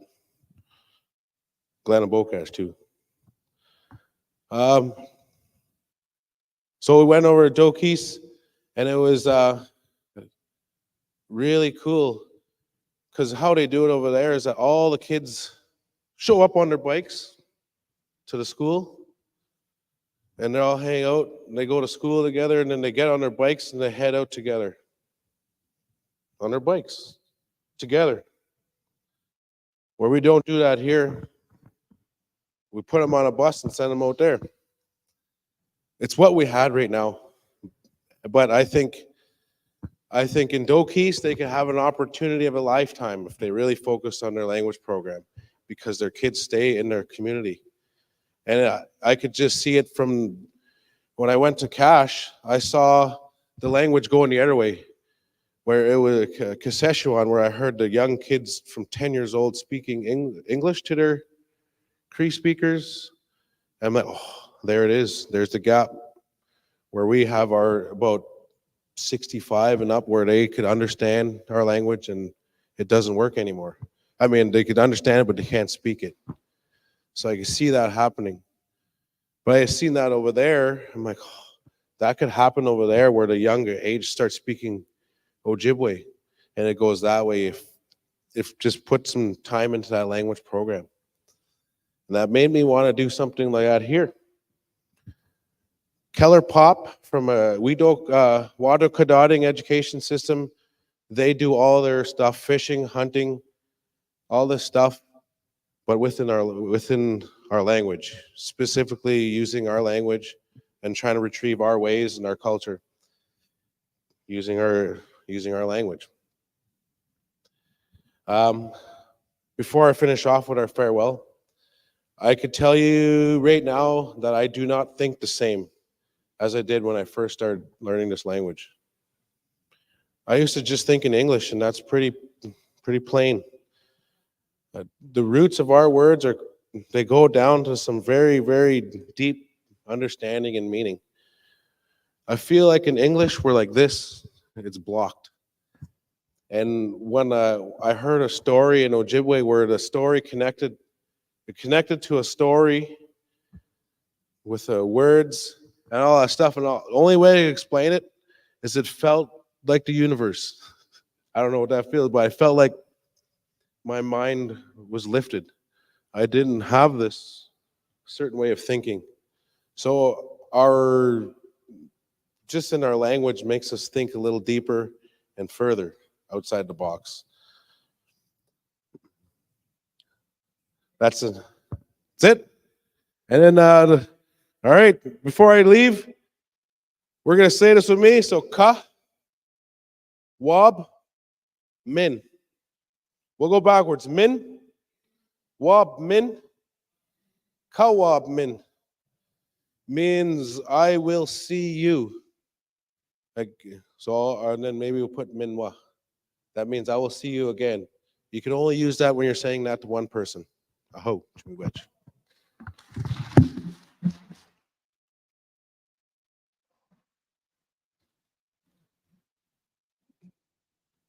On in Dutch, Minwewe. Minwe, yeah, on in Dutch, kidda. Nishin.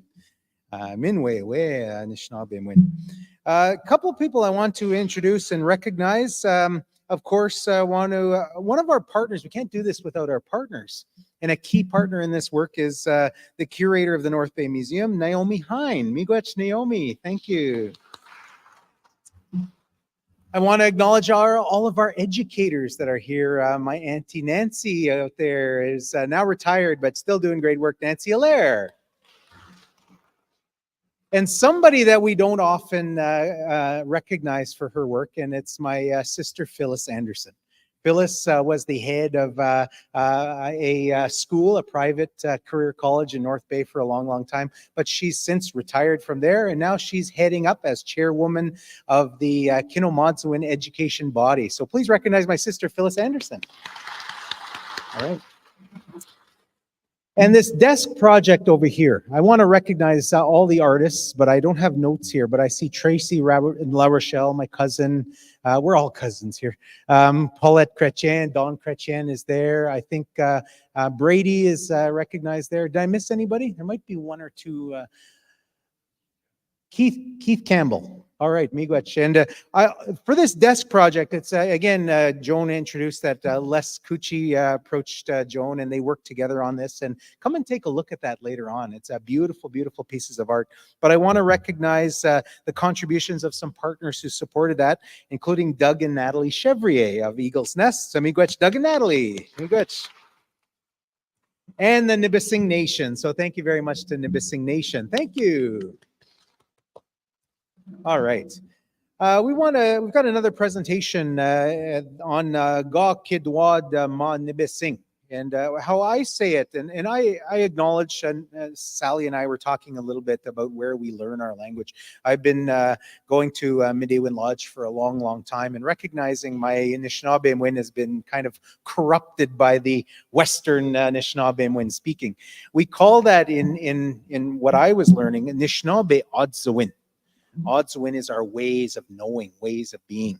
And I think, as we're starting to embark on our heritage journey and learning these things, it's important to go back to, again, our ways of knowing and being and how we did things as Nibissing and Anishinaabe.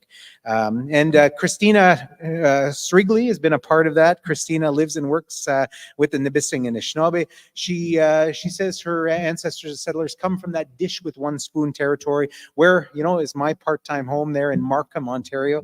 The dish with one spoon, for those who don't know, that was the original peace and friendship treaty between the Anishinaabe and the Nodweg, or the Haudenosaunee, as they called themselves. At one time, there was great civil war between us, or not civil war, but great wars because of that fur trade. If you think back to grade 9 history, it was First Nations that supply the fur trade. So it began to change our culture. We began to fight over these lands and territories to have the best beaver trapping territory. And we as Nibissing, we were actually forced from this territory twice in our history because of that fight over these lands. But as a result of that peace and friendship called the dish with one spoon, and then the 1701 treaty in Montreal, we began to be a bit more civilized. But again, it's a part of our history. So we need to understand those things. So Katrina Srigley has been doing a lot of that work. She's a mother of 2 girls and a professor of history at Nibissing University.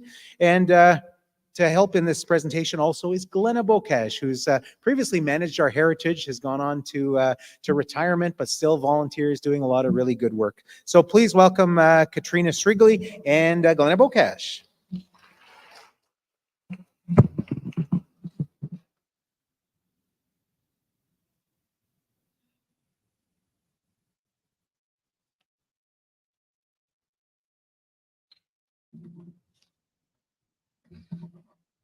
On in Dutch.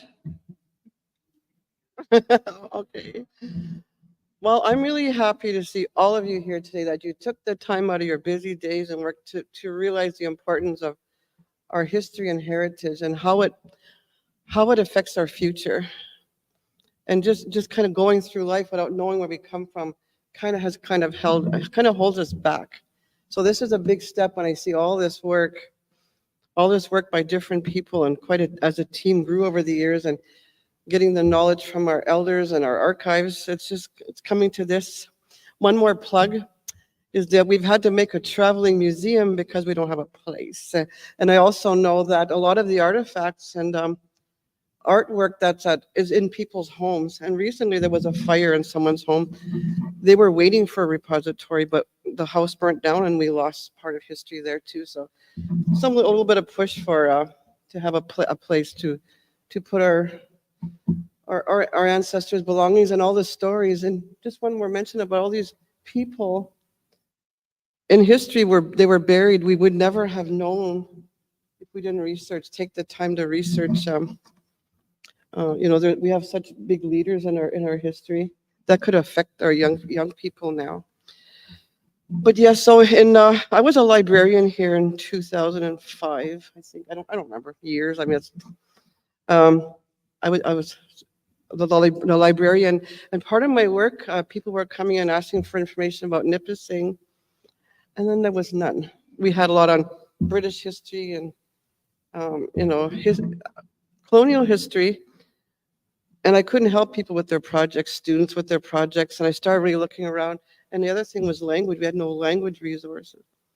Started thinking, well, we're going to have to make that. We have to change that and make it a priority. So I changed our literacy at our library to be Anishinaabe slowly and with a lot of help, and started research and finding old documents to try to put together some kind of history for the youth. Then I started having this dream about we should probably start writing things down and collaborating, putting it together as a resource for our community. I wanted to write a book. I wanted to write a book about Nipissing, but I'm not an author. I'm not academic. I'm not a historian or a researcher, but I had a big dream. What I did have was the power of Sema. And I kept putting tobacco down. I have this dream, but I need some help. I don't know. And I would ask Creator, like, show me what to do. I don't know. This is a big dream I have, but I don't know what to do with it. And then one day I went to the powwow, Jocko, and this fine lady approached me. She said, I heard you want to write a book about Nipissing. I said, I do. And she said, I think I can help you. And what is she? A researcher, historian, an author. Everything I dreamed of, like, but she was brave enough to approach me, and she's become a close friend of mine. We've been working together since 2010. So what I had was I had the stories from people. I had a lot of resources I didn't know how to put together, and she came as we're like our twin. We worked together and we put one side together and we started creating this book. All I had was a box. I had a big box of stuff because my dad collected heritage also. He was an influence on me on developing community through our history. And I brought all my piles of papers, including the Jesuit journals that I found at my dad's and all my files. And we started, sectioning them off in different topics. And then it started from there. And then we hooked up with Joan at the lands department because she did a lot of research too on land that came about through land claims. Some of it we couldn't get at yet because it was still in the land claim. We couldn't get it. But then we started making this partnership bigger together, and we need each other to do this. And it was, my dream was for the love of my community, because sitting in high school in the 70s, we're going to have Native studies, the teacher said. And I'm telling you, all we ever heard about is our rates of incarceration, alcoholism, our downfalls, our dropout rates. I go, that's so negative. I was thinking we have to be more than that. I knew we were more than that, but there was nothing written. So together, and oh my God, telling you, like, that'll come later though. We started getting in our community and getting the information to start putting this book together. And here we are, 2024, and we're ready for publication. So I'm happy about that. Another thing, I just want to mention the partnership with the university, Katrina, and how it's grown. We did a presentation at Alan Corbier's meeting one time. It's in Sudbury. I forgot what it's called. Oh, Nishnabé Win, not Nishnabemwin, Nishnabé Win. And we did our presentation on the book, and this young girl came and told, see, my grandma wants to see you. And I went in the hallway. She was 94. She said, that's good, you know what you're doing, but you need the university, you need help. And that just put together, like, we do need each other. They have their academic and put us together, and we can get our people's story told. And that's the history of this in a nutshell. Miigwech, Glenna. I think I'll do this. And we only have 20 minutes, so I'm going to try to be quick, but I want to give you a little bit of a, well, first I want to thank Blair for his presentation and for all he does to teach the language and share it. I also have really benefited from learning from Gokmas Virginia Goulet and Gokmas Evelyn McLeod, and from Muriel Sawyerban, who generously spent time with me to help me have my kindergarten, less than kindergarten level of Nishnabemwin. So I just want to acknowledge that language and those teachers. When I arrived in the territory from Dish with One Spoon, Treaty Covenant territory, as Bob said, it was 2005, and I was really interested in understanding the lands and the people of the place that I had moved to. And at that point, Gima, Mariana Cucci, and council were governing here, and I approached Mariana, and we started having conversations. And I said, I'm really interested in doing work on the history of this territory. I have these skills. I'm a historian. And Mariana said, yeah, maybe. Come see me at Casey's. And so Mariana and I started visiting at Casey's. and we visited for over 2 years, various points in time. And that also included Laurie Robinson from Kippawa First Nation, who was the executive director of the Office of Indigenous Initiatives at that time, and Erin Dokeese, and Lorraine Sutherland from Attawapiskat First Nation, also an educator. And at about 2007, Mariana and council said to us, okay, yeah, we think that that you can start doing some work with us on the history, and we know that Glenna, as manager of culture and heritage, is interested in history, so approach Glenna. And so we offered Glenna SEMA, and that, actually by that point it was 2010 at the NFN powwow. We offered Glenna SEMA just to sit down and have tea and talk about history. And chief and council at that time, Mariana and council said, and the first project that we want you to work on is that 1972 Warriors hockey team. So that's why we started with the Warriors. That was as Bob said, the youth were aware of those players. That's a positive history. That's something to celebrate, about family coming together, about NFN coming together, of pride and identity and belonging, as Elder John Sawyer constantly and importantly reminds me. That's what that story is really about. So that was where we began, and that's why the Warriors, which became an exhibit and a documentary in both English and Anishinaabe, which they're running right now in the council chambers. So that was our beginning. And then I'll hand it back over to Glenna to talk a little bit about the research process. All right, so I think I was still a librarian at this time. I had applied for money. I said, we can't just start writing history and have no money. So I applied for some funding from, I can't remember where, but because that's 2005. And I started out at the Culture Center. All the time I realized I'm kind of merging into a culture center, not a library. It'd be kind of like I gathered enough stuff, and my chief and council at the time, Mariana and Dwayne Nashko, was my CEO. They let this thing merge into a culture center, this program, and that was the start of that. But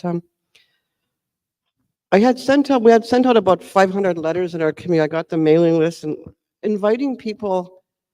We need stories about Nipissing and these topics, like your housing and the social life, the history, anything. I had written a list of topics. And if you could share with me, and we were going to make some community forums, they're called. We were going to meet together and people could share what they need to share.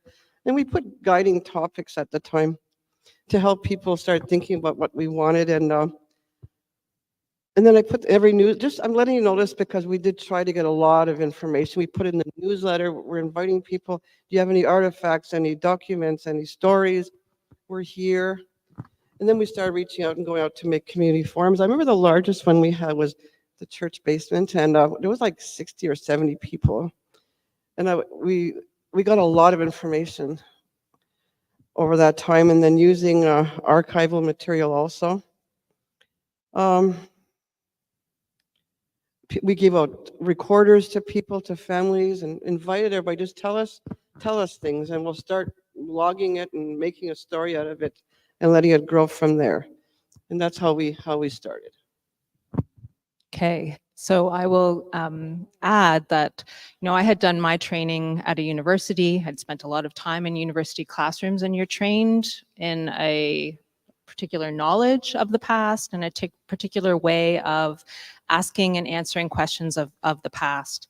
And I realized through the work that I was doing with elders of Nipissing First Nation that I needed to spend some time figuring out what did it mean to ask and answer questions and to share histories in the Anishinaabe way. And really one of the most important lessons that I have learned over my years of listening to story was that we need to start here on this land. We need to be here. And as Blair was saying too, we need to be here looking outward, not in Europe looking in or in archives looking in. We need to be here. So the work and the listening we were doing and the learning we were doing was very mindfully anchored here with the stories that exist here, not in archives, not in Western places. They were in Anishinaabeg places and Nabizing Anishinaabeg places. And we needed to slow down, right? That process in that recreation story that Bob shared with us, Miigwech, by the way, slow down and listen. Slow down and spend time with all our relations to learn. That was a key element of our methodology. We were working with learning from stories here, not from somewhere else. And that's this image that we created of the trees together as a reflection of that relationship with those roots. They were anchored in this place. We did, after doing many years of that work, almost a decade of that, listening to the stories here and reflecting on the records that already existed here, we did do some work in the archives just to figure out what Nipissing knowledge is already is held in these archives and how do we want to braid it with the knowledge that Nabizing Anishinaabeg holds. So we went to Library and Archives Canada, to Harvard, to the Newberry, and we created comprehensive lists of the records that were at those archives, so that we could make really conscious choices about how we were going to braid that knowledge together, not to be directed by that knowledge, to stay directed from here, but to in fact figure out the most powerful ways to braid that knowledge together. So I wanted to emphasize those 2 points about our process, about being anchored here and honoring and centering those stories and slowing down enough that we can listen to all our relations, not just listen to one voice, the Western voice. And yeah, as Glenna said, we're now at the stage where we have a book manuscript, and we're going to share quickly in the last few minutes that we have the various sections of the book. Yeah, so chapter 1, a key, land, belonging, and how our relationship. Our relationship, Ganakadog, is also our land, our water, our animal beings, our plants, and each other, our sky world. So our understanding of relationship and family is bigger. It takes in the whole universe and the water and everything. So the beginning of our book is anchored in our creation and migration stories, histories of, and the pictographs, the stories on the land, the birch bark scrolls that I don't know much about. I know Bob probably knows a lot more, but we have a lot of recording, a lot of information recorded there.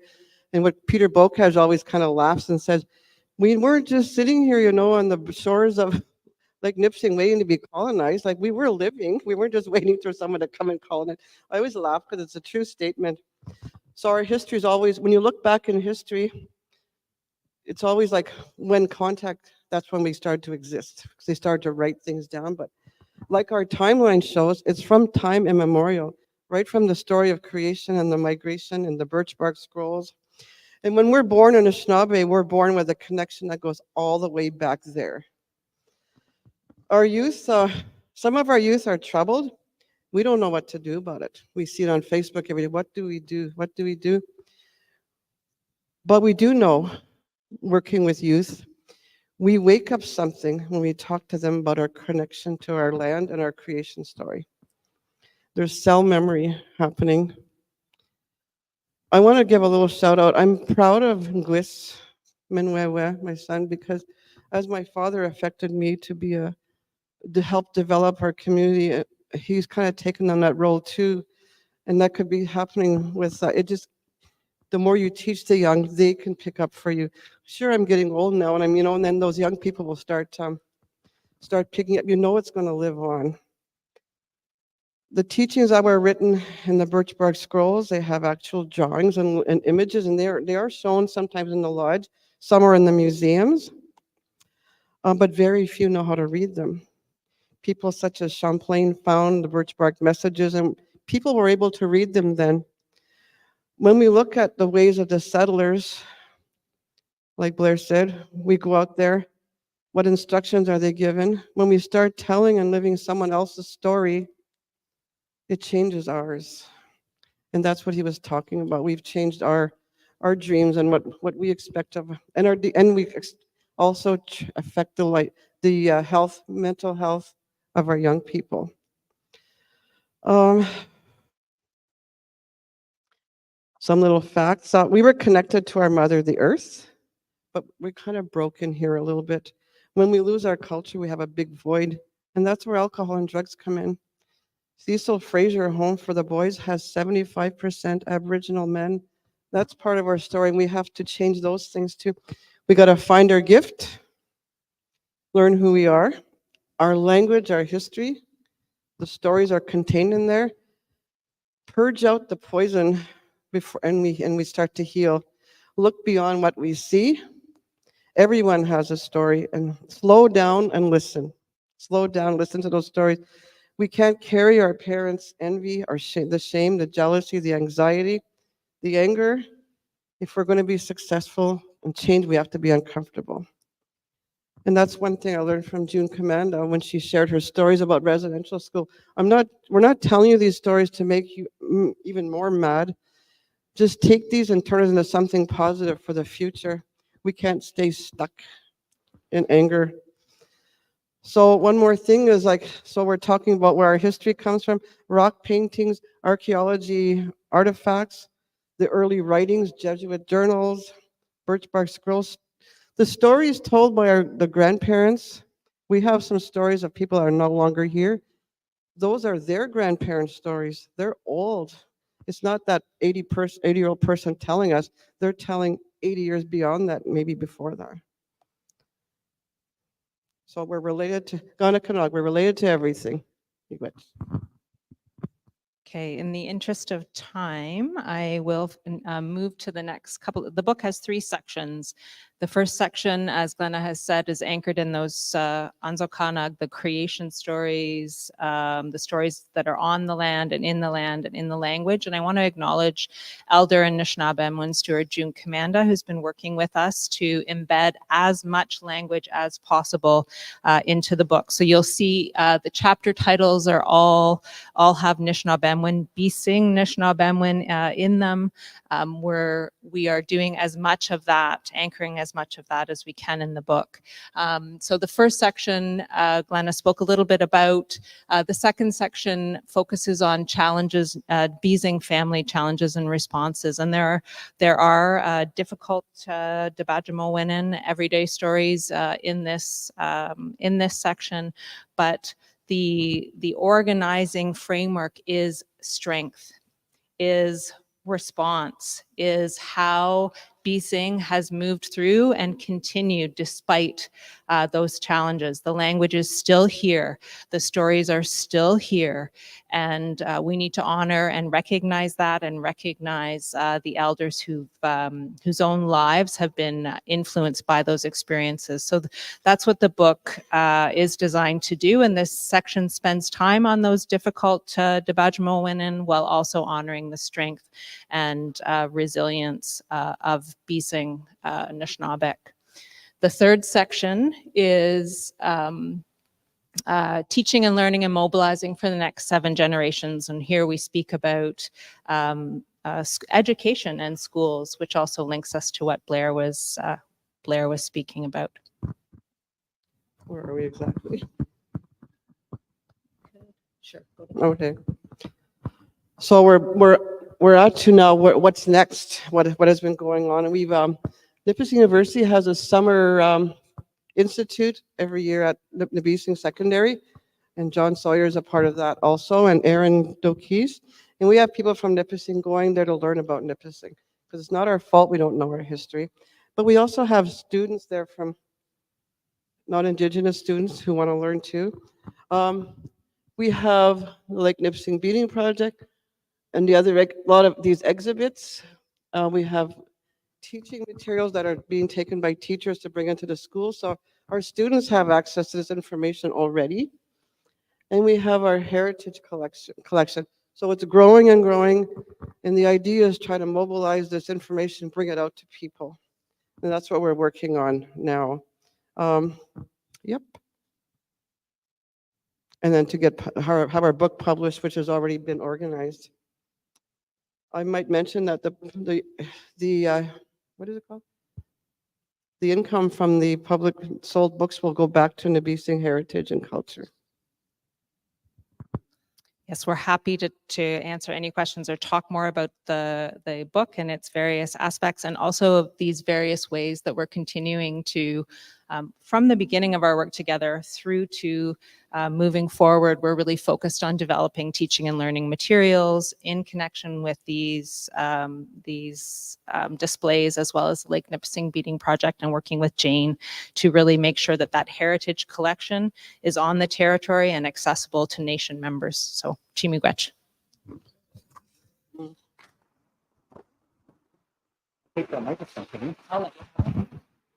Miigwech.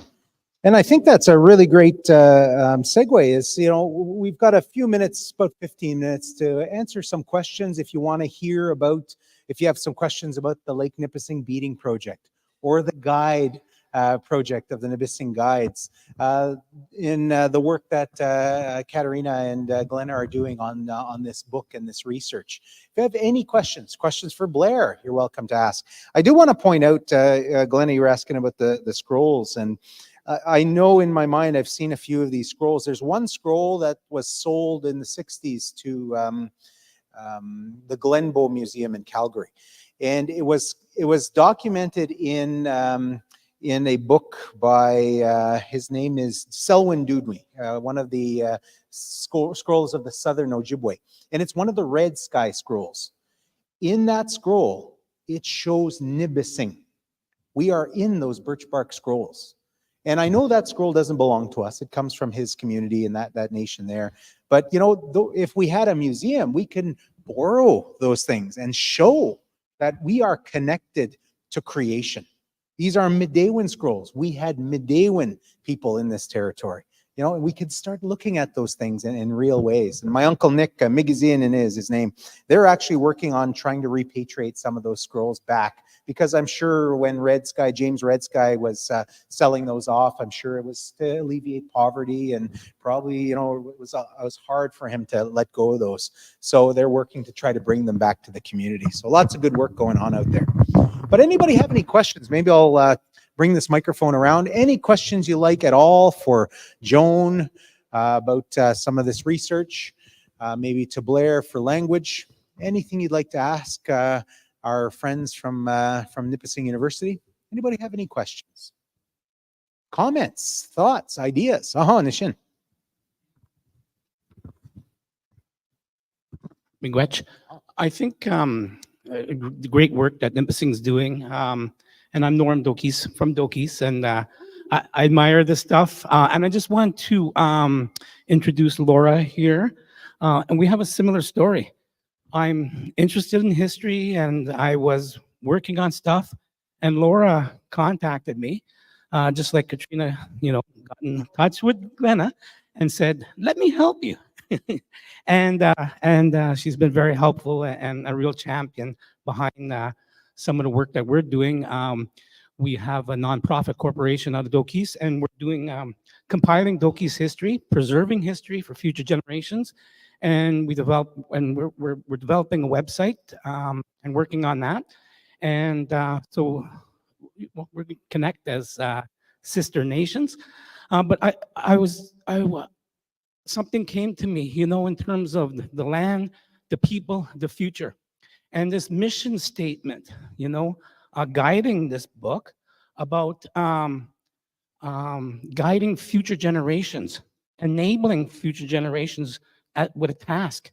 And this really goes back, in terms of our naming ceremonies, is you're giving our children a chance to be part of something very, very great in the future, and allowing some guiding principles to happen. And so really want to borrow that, I think, as part of our mission statement for our website and the history that we're compiling. So, Chimigwech. Miigwech.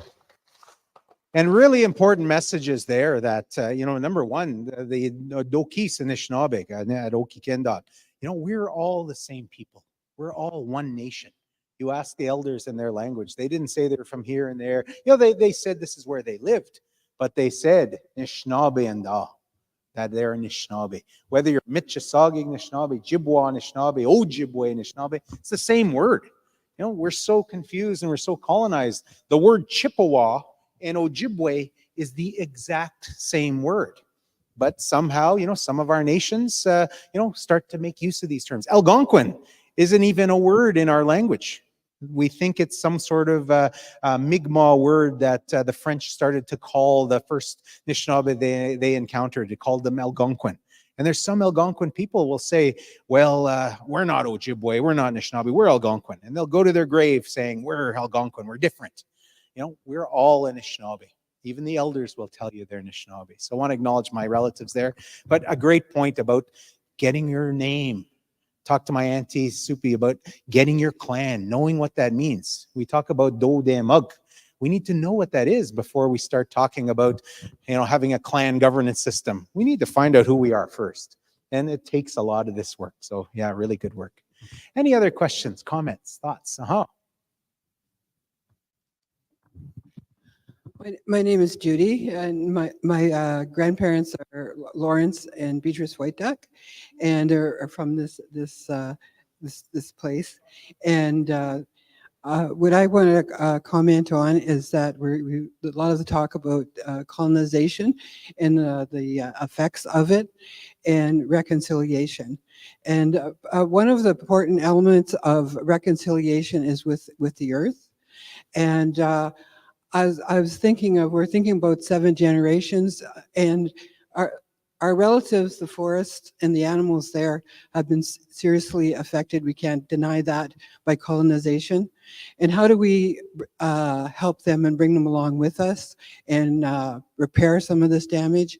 And I'm thinking about the trees particularly, who have taught me so much, is trees like oaks and maples, and there are so many, are 7 generational trees. They live that long.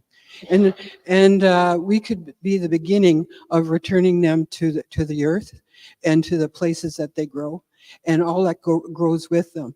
An oak can support 500 or more varieties of insects, which the birds and everything else depend on, and we do too. The small things that help keep this earth going. And so I'd really like to see part of our community is return of these things, and possibly memorial areas to always remind us that they've been with us and sheltered us through a lot of things, and just to bring them along with us as we go, and be mindful of what we're doing as we rebuild this place, and be careful where we tread. I like very much the medicine programs that are protect the medicines that are under duress, partly because the pollinators have been affected by the loss of the things that they need. And they're not wildflowers, they're native flowers. They're things that belong here. And there's ones most of us haven't seen, like prairie smoke is a very unusual looking flower, but it was here one time. But if they lost their territories like we have, they need to come back, and we need to help them. And so that's my concern, and I like seeing the new start that's happening here, and new thoughts. And it's beautiful looking back at people who have gone before us and hung on. And we have an opportunity to bring this forward, and it's a wonderful thing. Thank you. Miigwech. Miigwech, Judy. And there are wildflowers, but there's only certain stores you could buy them in town.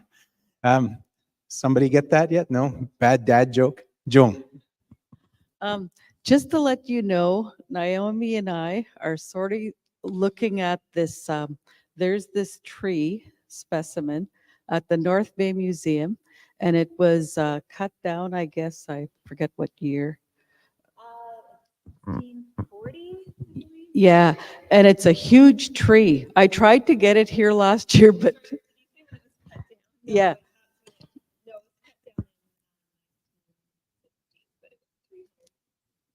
So 360 years old. So we have this thing of doing a timeline on it.